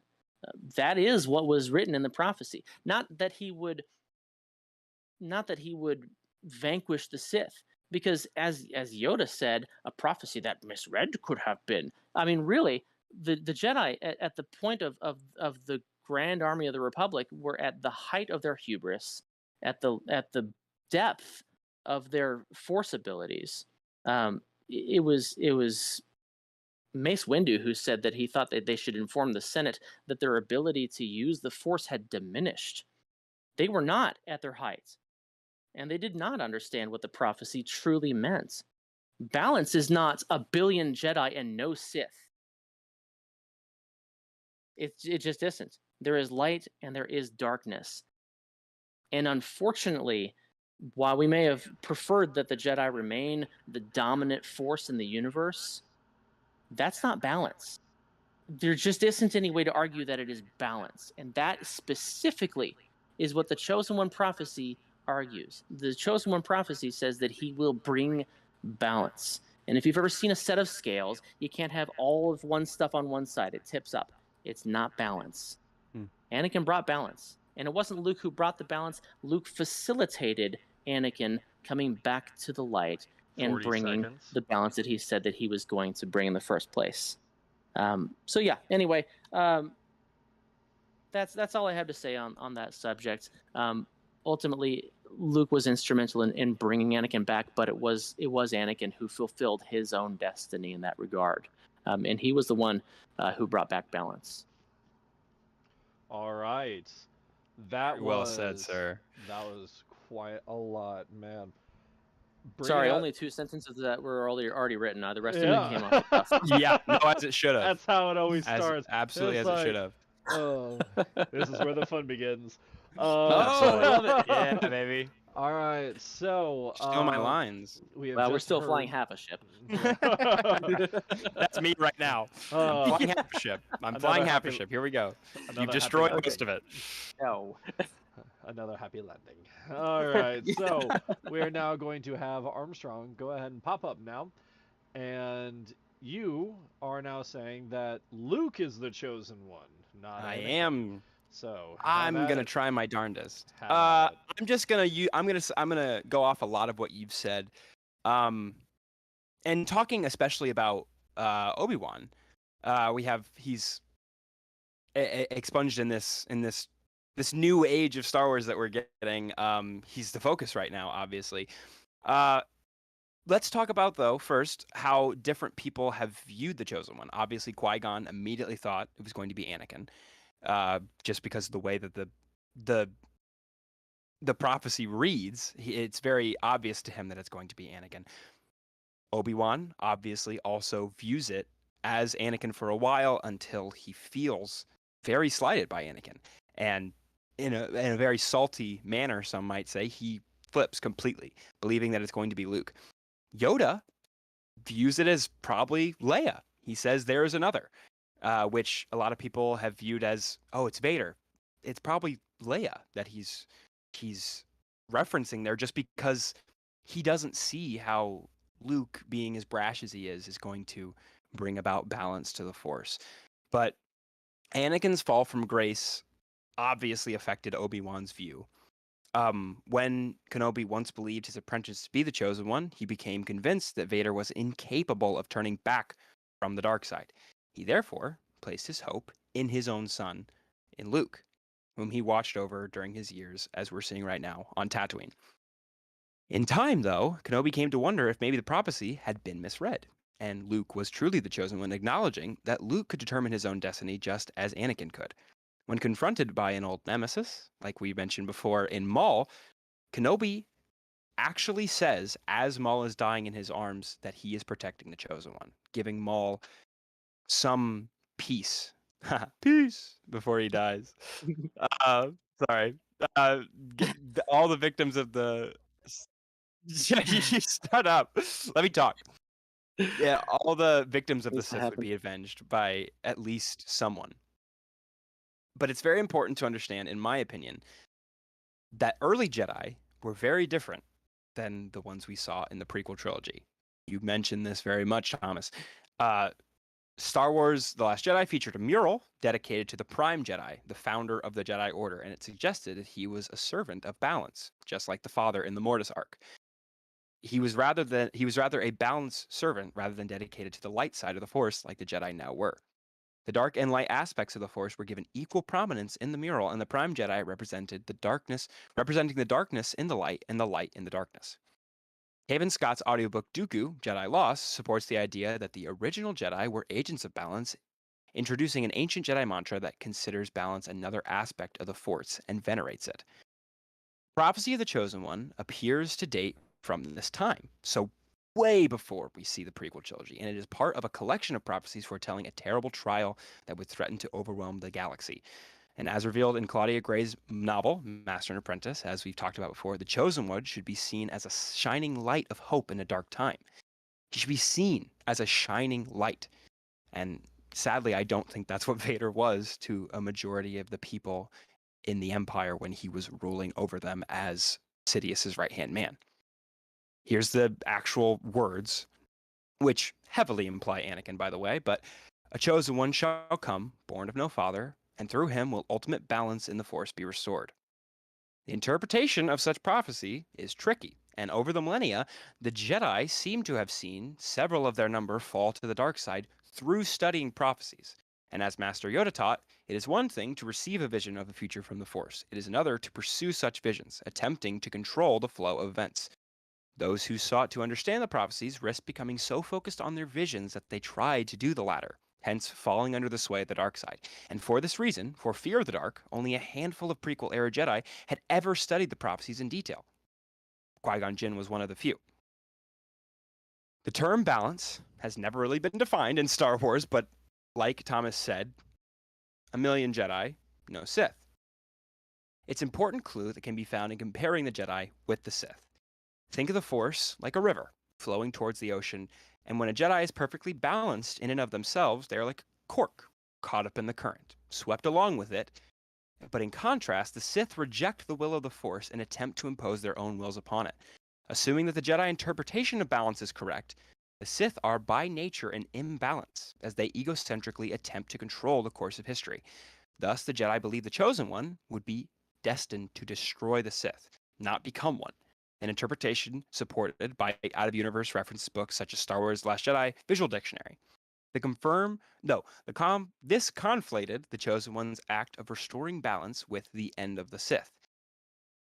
So, like you said in the Mortis arc, that heavily implies that Anakin is purely the Chosen One.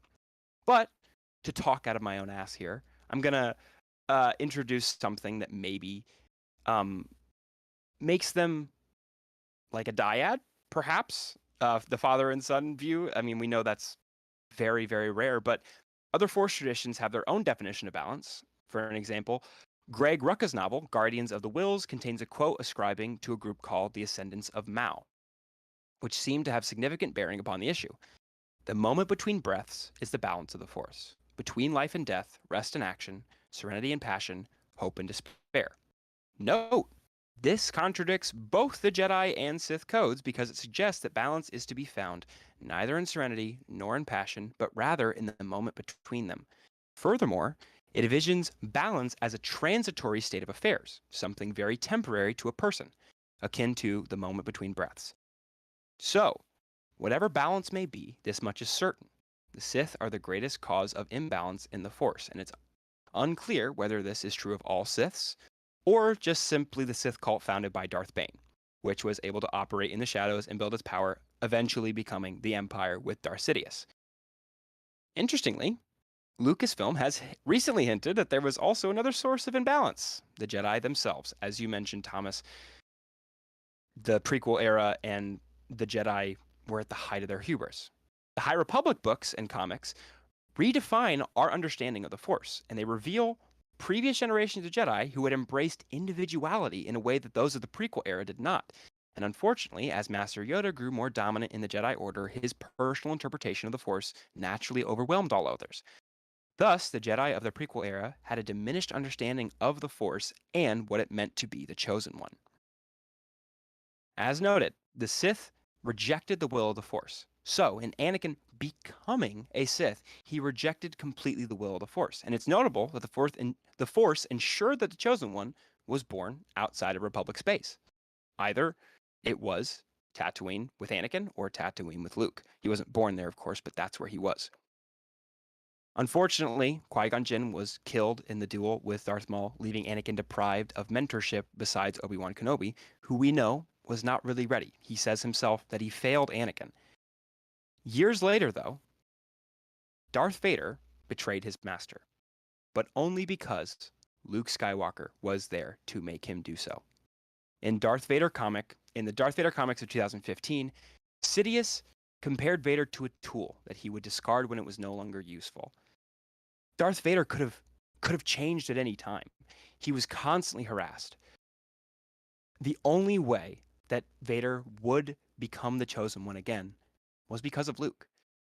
Years later, Anakin made sure that his son did not die at the hands of Palpatine like he had. He viewed Anakin Skywalker as a dead man. So, if Anakin truly was the Chosen One had died. And Anakin knew that. Vader knew that.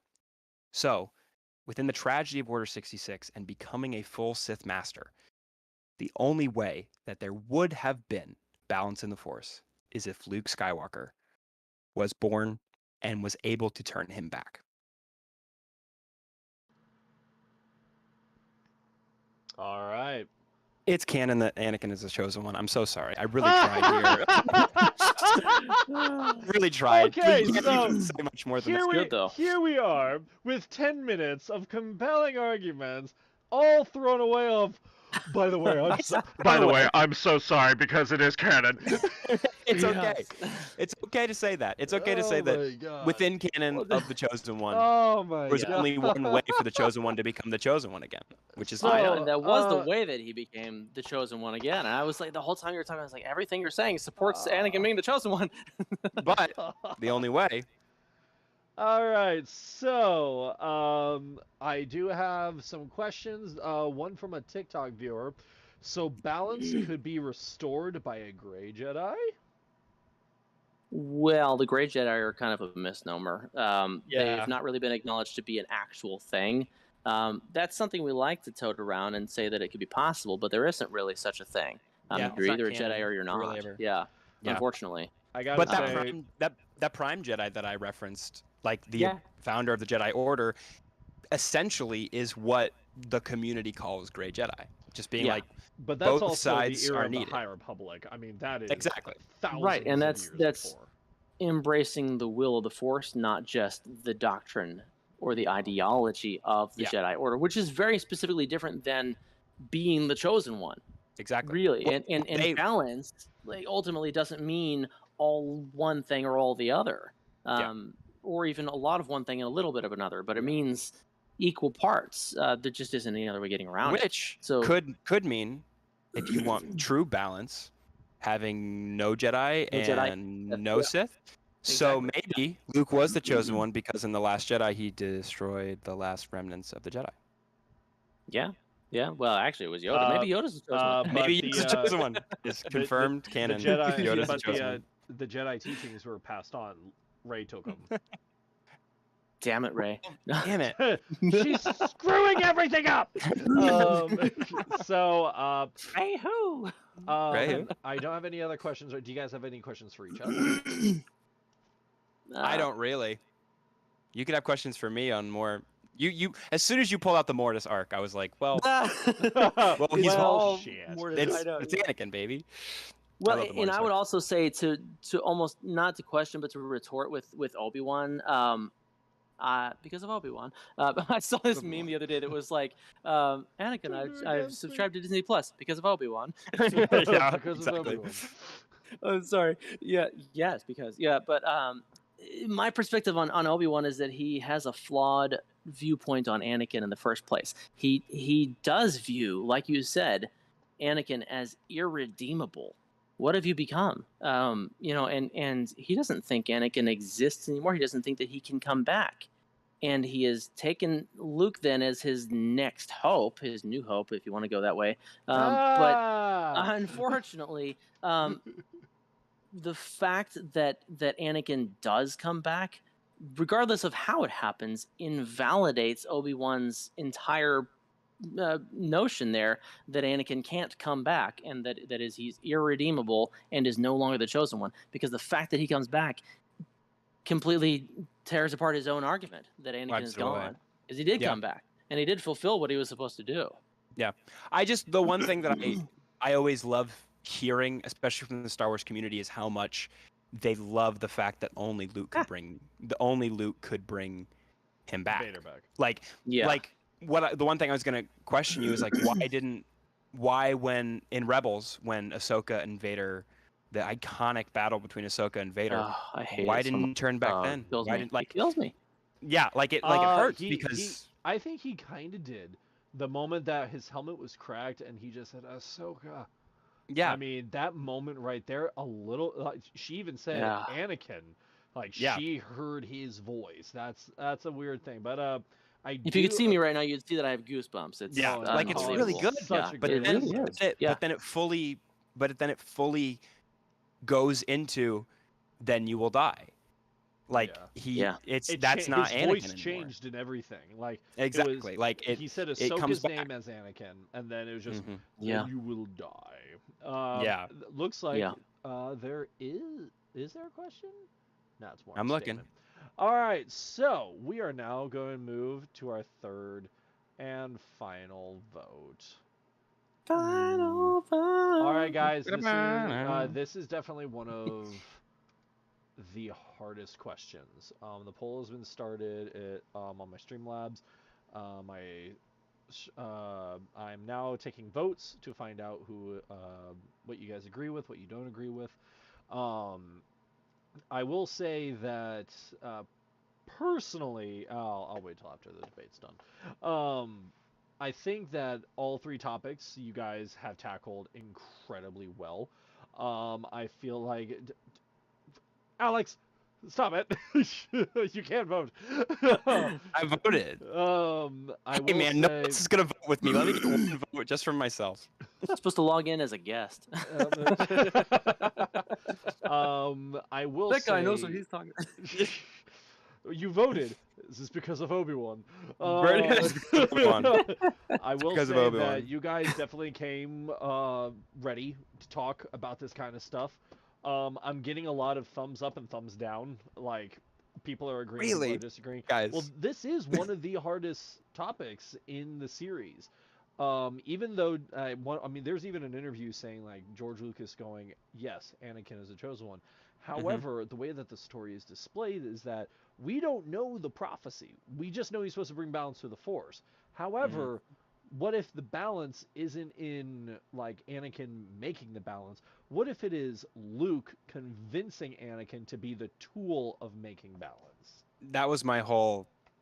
That's all I had. It was basically like, it's very clear that Anakin is the one to commit the act, but what if maybe perhaps it's because of Luke? And which is what we see a lot, especially in Rebels and Clone Wars, is like what I was saying. It's like Vader never comes back. Vader never turns back. It's only when presented with Luke saying you can do it, or when he's writhing on the ground in pain. But that's the problem. It's not the because of, it is the act itself that is what is the content of the chosen one prophecy. It is the act itself is what is talked about, not how the act happens. And so all the arguments in the world can be made that it was only because of Luke that Anakin came back. But regardless, he came back and he accomplished what he was supposed to. Anakin is the only reason that Luke is there. Period. Right? Hello, jeez, offspring. Yeah. Yeah. Father and the you're under my son. roof. Jeez. You will be a Sith. Yeah, that's right. I will. Have you guys heard of the newest debate that's going out about right now about Luke Skywalker actually giving into the dark side whenever he almost struck down the Emperor? Oh, 100%. And Yeah, definitely. a lot of 1000%. people were saying that it wasn't Darth Vader stopping the blade; it was Anakin stopping the blade. 100%. Like in that whole scene, it's very clear that Darth Vader does not want to be there. Like he does not want to be fighting. Like he's like, I hate that I'm doing this right now, because that whole discussion before. But like that was my thing with the things of like between the breath there is balance in the Force. Like in every other culture that follows the Force within the Star Wars universe, it's like they view it like Luke choosing in the moment to throw away his lightsaber and not embrace fully the dark side of the Force and saying he's a Jedi like his father before him. One more minute on the polls. Oh, sorry. Oh, It's no, balance. you're good. Keep going. Keep going. That's when I was like he embraces balance in that moment. So like that's like it's like you could totally see either one like fulfilling. Either one could be fulfilling that prophecy in that moment, in my opinion.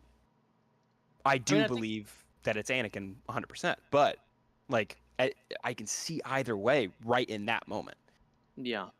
Well, and it is hard to tell. It is, I mean, much like the first question, very complex too. Mhm. I mean, it is because of Luke, but it's also in Vader and Anakin warring mind inside that helmet is really okay. Imagine the entire reason you turned to the dark side was because you want to save the one you love, and then Mhm. you have the only piece of the one you love is standing right in front of you. Are you going to throw it away for some wrinkled old jackass? No, No, you're not. chuck him down the tube. Yeah. 100%. Some people are saying, "Oh, that is an interesting interpretation." Isn't Yeah, it? very- It's very so cool. interesting. Yeah. All Star right, Wars guys. is so great, man. So it really Yeah, is. It's absolutely. such a fun series. We have the results, and this one was interesting. It looks like in the case of Luke being the chosen Balance. one, we got 6 votes that Luke is the chosen one. And then we got 22 for Anakin as the chosen Yeah, one. baby. We just got 22. I was like, 6 is Oh, too many. wow. Yeah, that's good, yeah. I was Oh, man. not expecting that many. Like, literally, everyone was just like, "Oh, it's Yes. Anakin. Oh, it's Anakin." 100%. I will say man. that dragging out the Mortis arc was definitely a very good idea. It definitely made I it wish to people where could have it's seen my face. Like, it Oh, was like no, a they minute did. video discussion. You- And you- you said, I don't know if you guys know the Mortis arc. And I was like, well, You're like, shit. we're Yeah, done. so we're done. There's the no way way. the way that everything all is streaming hinges on on. here is that we can see both of your guys' facial reactions as you go Oh, along. really? So as soon as he says, Great. and then in this thing called the Mortis arc, you literally looked down, put your hands up, and was like, "Fuck." There's nothing you. I mean, that's 100% Star Wars canon. That's just like, hey, Anakin's the chosen one. Everyone, stop debating it. Anakin's the So- chosen Right. one. Yeah. there That's literally That the- whole yeah, arc the is Mortis like arc. the extra deep lore that I just love. You know, Yeah, that's no, like 100%. that's not even like that's not cursory surface level fandom. That's like I'm committed. You know. Yeah. I It's my mean, favorite. that It's my is favorite one one- of the Clone Wars. That is one reason Oh, why I yeah. always tell people that they need to watch the Clone Wars, because Oh yeah. they are also that is a terrifying thought when you think about it, because you see the father, the sister, and the brother, but Mhm. and they mention the mother for a brief moment. It's Yes. very brief, but for all those that don't dive into Star Wars very deeply, the reason why you never see the mother is that she is asleep on the outer rims of space. If she were to wake up, she will devour the universe. So How did even the family We don't stop want them? who knows? That's another cool thing. It's like, oh, we didn't get to see Luke like really like devolve into a bad guy. It's like, well, we also didn't get to see the mother, whatever the hell she was. Yeah, 'cause That's she- terrifying to think Mhm. of. There, you yeah, seen that's a the whole art? other scary part of Star Yeah. Wars. There is a lot about that. I mean, there's not a lot, but there is enough that it's not something that we want to imagine having happened. Yes, yes. and- That yeah. would be a crazy story. Maybe Yeah. maybe then Finn and Poe will be an important part of the story, and then Yes. be able to stop it. All right, My I baby. Can I got- just say, we need a Star Wars what if in the way that Oh, we got. 100%. Marvel. That's Oh what I my was saying. god, I that would be like awesome. when I say need, I mean I like from the core of my Yeah. being. Yeah. I need to see this. And I just you want know? like the one I want just for like my own personal like what if Anakin never turned to the dark side and we just see like They did a Anakin comic and about that. Padme. They did a Oh, comic about that.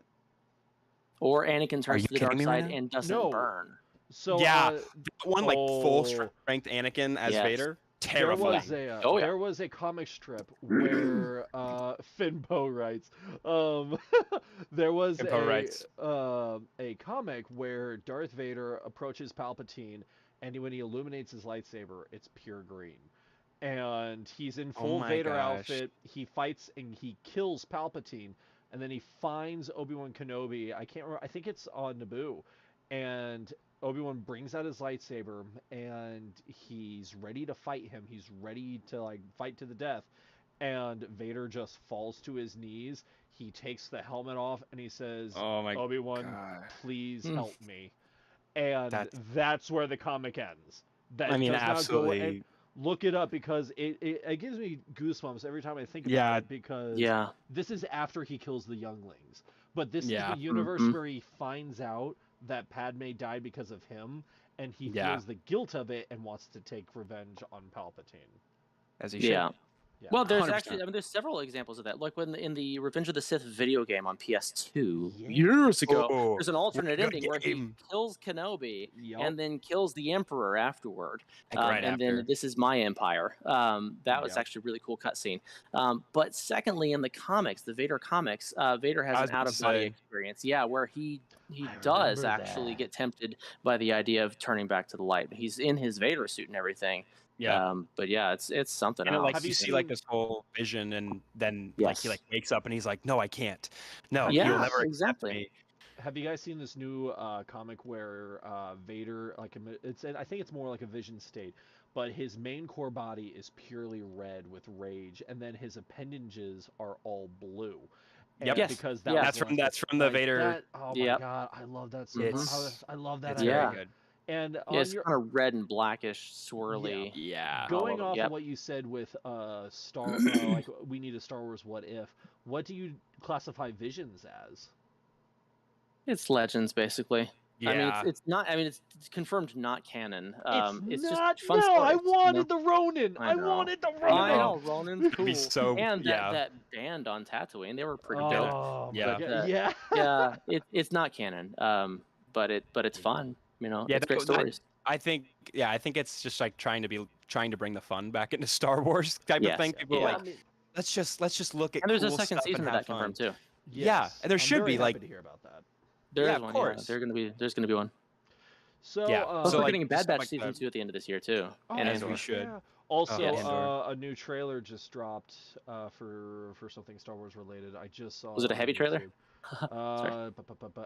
YouTube. Sorry. It was. Ears are warm. Yeah, I'm Yeah. actually looking it up right now. So, Star Wars. So, Andor released the Yep. trailer recently, and I think that's going to be Oh yeah, awesome. it's Celebration. They did, Oh, yeah, I'm so I saw excited. that. Yeah, Yeah, and looks then really good. there's Acolyte is supposed to be dropping a trailer Very pretty soon. Yeah, but the series itself isn't coming out until like next year earliest, Yeah. right? Yeah, it's gonna be a while. And there's a couple more Star Wars games coming out. Sequel to Fallen Order. Woo! I'm give me not Played kidding. Fallen Order. I'm Be playing. I'm Battlefield 3. replaying Fallen Order right now because as soon as I saw the new trailer, I was like, I have to Oh man, I There- forget how played through good it Fallen twice. Order is. It's Yeah. so amazing. It's I so played through good. it twice. I played through the second time with him with the Inquisitor skin on, which is Dude, that's the thing. This is what happened. This whole debate is just me and you agreeing on stuff, but like having in to different disagree with ways. each other. I Yeah. know. Yeah, exactly. I know Yeah. that we agree on so much stuff, but like we were forced to Obviously, pit yeah. each other against I each know. other. Yeah. There it was are good though. Well, it rumors- actually like flexes our debatable muscles. No, yeah, of course. I will. I didn't say agree with that, anything I said, basically. I had to say there's, it. there's a few rumors stating that Cal Kestis is going to be appearing in the Kenobi show. I've I- heard that. I If he does, I might I'll believe pee it. my pants. I will would- too. I I'm love bringing that a man spare so pair just in case. Yeah. Yeah. He's more. He's so more good. First Order, isn't he? No, No. he's at the at many the years end is of the this? Republic. He was a Padawan during Order 66. He survived yeah, Order but then 66. like several years passed by. Do we have a confirm like how many years passed by? It Not was many, five. but he's on a Venator tearing it apart in the beginning of the game. It's 5 because the new Fallen Order is going to be 10, and that Yeah, makes so people like think at that he the might point be during which Kenobi is taking place. exactly. Yeah. People are like, oh, if this new game is going to be at 10, first of all, Right, where's that's my Cal question been as well. during the Yeah. entire? But like, where's Cal been the entire original trilogy? It's like, oh, maybe So this new yeah, game it is is. going to So die yes, or whatever. 5 years. Basically, So, we're yeah. in a Star Wars renaissance, and we should all be very grateful that we're getting Yes. so much Absolutely. And Star let me Wars just say content this all the right time. now Excellent to content. everyone watching that is a Star Wars fan. Shut the fuck up about Reva. Shut the fuck up about Leia. Just Yes. enjoy the fact that they're Yes. a part of it. I Please do be not thankful. That's one of want. my favorite parts of the She's entire killing series it. so far. I I do not think want they another are. Teared up Jake Lloyd multiple times. situation. If we get another Jake Lloyd Yeah. situation, I'm Absolutely. gonna have No. to give up on this fandom. Yeah, Absolutely. No, I'm with you 100% on that. It's that young Leia unacceptable.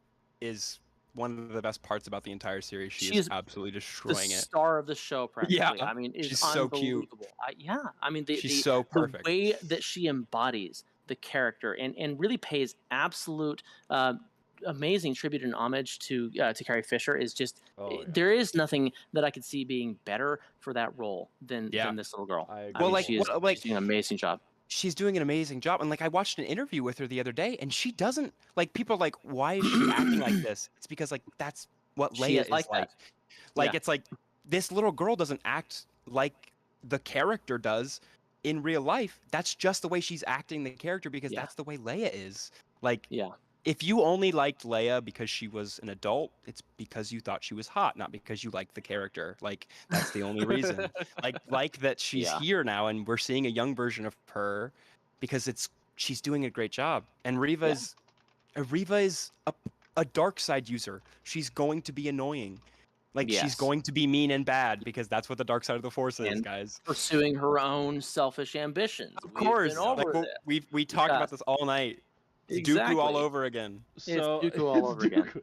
I So have a gotta- question though. Yeah. Go ahead. Sorry. Well, Oh. okay. My question is: do you think that that I little want it to girl be. is Reva?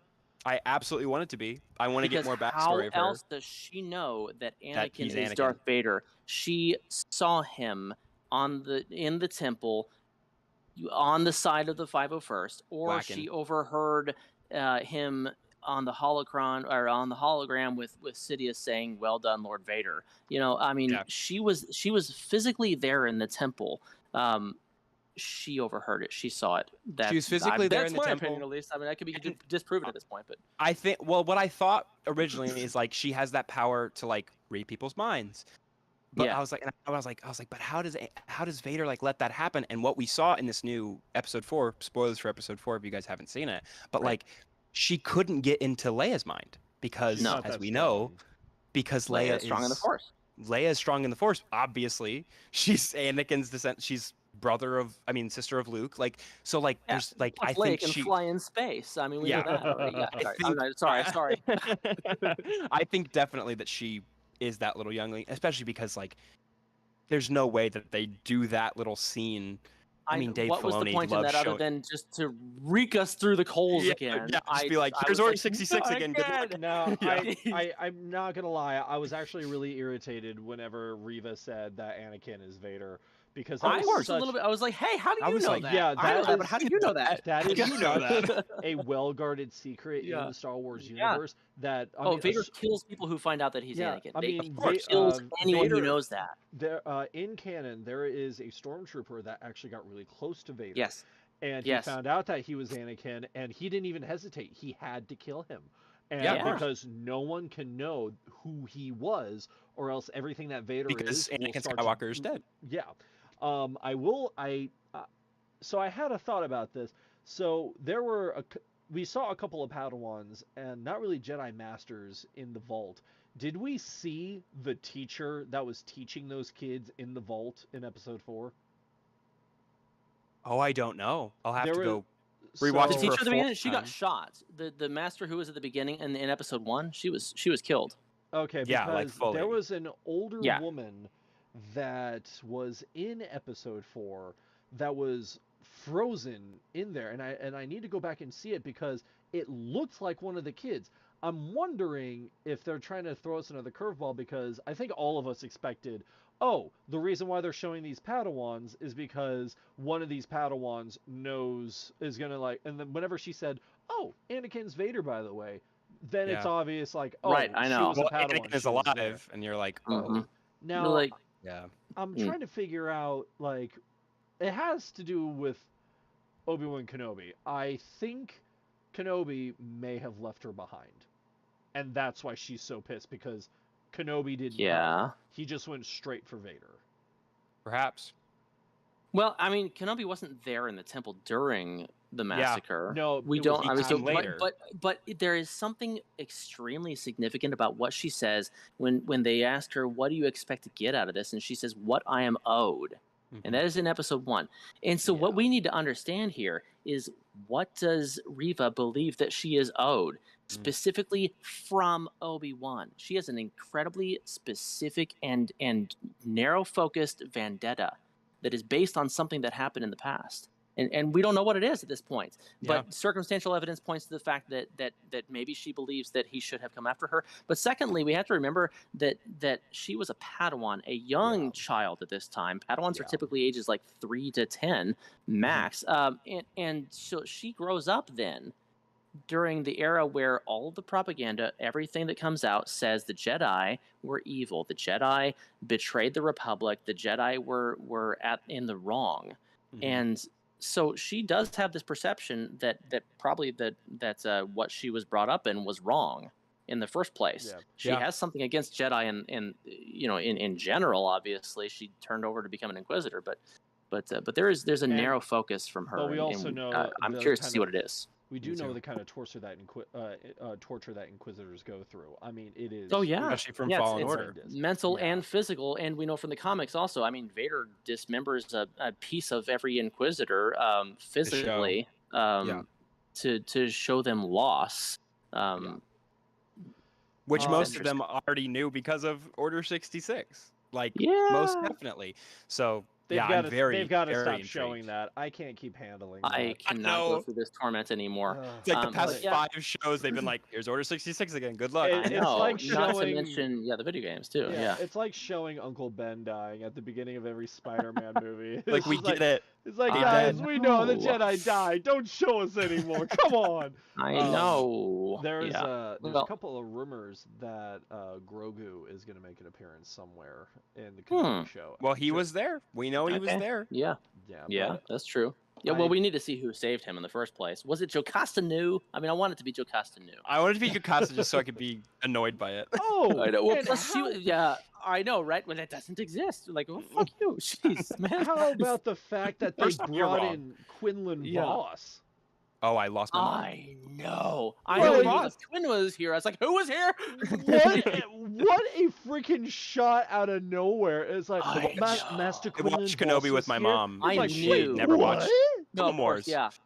And she never watched Clone Wars, and I was like, Quinlan Voss? And she goes, who? And I was yeah. like, it's Quinlan, Oh. baby, it's Quinlan. I lost my mind. I audibly gasped, but I also had a very strong suspicion we were going to see him because of the specific scene they showed us Yep. in episode 1 where they did the recap and they showed the scene on Tatooine where retconned Quinlan Voss's character is Yep. there.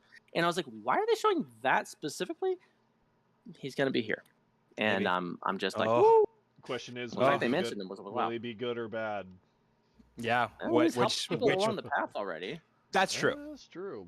And we've seen, and I mean, in Dark Disciple, I mean, he had a clear choice, and he chose the light.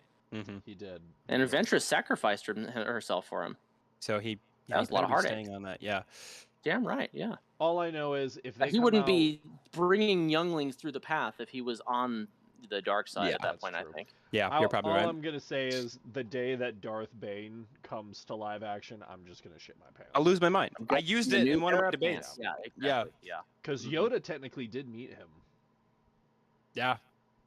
Yes, Yeah. that's true. Yes. Yeah, do it. I like how you had to think about that for a second. Like it looked like did, you were I about to did. debate it. Like, Yeah. oh wait, no, he did. Because Yeah. I did read. Someone asked me like, why is it that the Sith can't become Force ghosts? Well, they can, but they have to be tethered to something. Like Yeah, they and they don't. can't Right. leave a certain place and I just finished reading Path of Destruction, The Rule of Two, and everything. Yeah. The Darth Bane Mm. series, and I think I love the fact most of all the fact that just like he has the most unique ability that has never been seen again, which is he can make everyone around him furious and enraged. He can just cause a mass riot, and he doesn't even need to try. It's just what he radiates, just that anger and that dark side. But that's something we've never seen before, and I hope to see again. Well, yeah, and to your point, I mean, like Vader met basically the Force ghost of Darth Momin in Fortress Vader, which was built upon a Sith nexus of the dark side. Yeah. And And that taking is his the point at helmet which he and was being- tethered. Yeah. Yes. Yeah, Being that able was to use his helmet to use that. that was amazing. Which, Yeah. by the way, I don't know if you guys have seen the Lego set that is Lord Darth Vader's castle, but it's pretty impressive because it actually includes that dark side shrine. Yep. Oh, it's so baby. cool. He's bringing it down. Bringing it down. No, I a am bunch of stuff so over here. excited by Hang this. on. I'm Put my enlarging headphone it. back on here. Okay, so check this out. I'm Not so only does it excited by have this. we've got a back to tank with Vader in it. Oh We my, have so that is an exclusive minifig that only came in that set. of course. And then on this side, underneath of Fortress Vader, we have where do we go here? I'm knocking stuff over here. Oh, it's over here. Okay, hang on. There's There it this. is right there. Oh my gosh. But yeah, where There the it Sith is. holocron exists inside here, Yep. and you can pull that out here, and then on the other side you can see the like the Sith shrine printed That's tiles so there. amazing. But yeah, and then he's got his meditation chamber up here as well. Of course. It opens up, and he can be inside there. But yeah, the back to tank Vader is amazing too. I don't know if you can see that very well, but Such it's pretty awesome. good. Like, I'm gonna have to use this for some mocks that I'm gonna make. But yeah, that's cool. Very Yeah. cool. Well, guys, It's been so fun. it's been This awesome. Has been Yeah, great. yeah. Thank you that so was much for being fantastic. part of the first Star Wars debate. course. Kenobrix has won 2-1 in topics with. I'm sorry that the chosen one topic screwed you.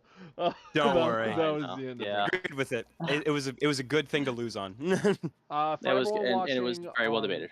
Oh, yeah. For everyone watching on stream, thank you so much for being with us. I want to say thank you to Benjamin 2001 and Rubbish Apples, as well as Moose Musically on TikTok, as well as Jeezy, Nathan N. McKinney, and the True Spider-Man for commenting on here, as well as Obi-Wan could that be? Kenobrix. And also, there was another Lego TikToker that was here for a brief moment, and he disappeared. Aw. Poof. Marcelly, Yeah. it's like an M.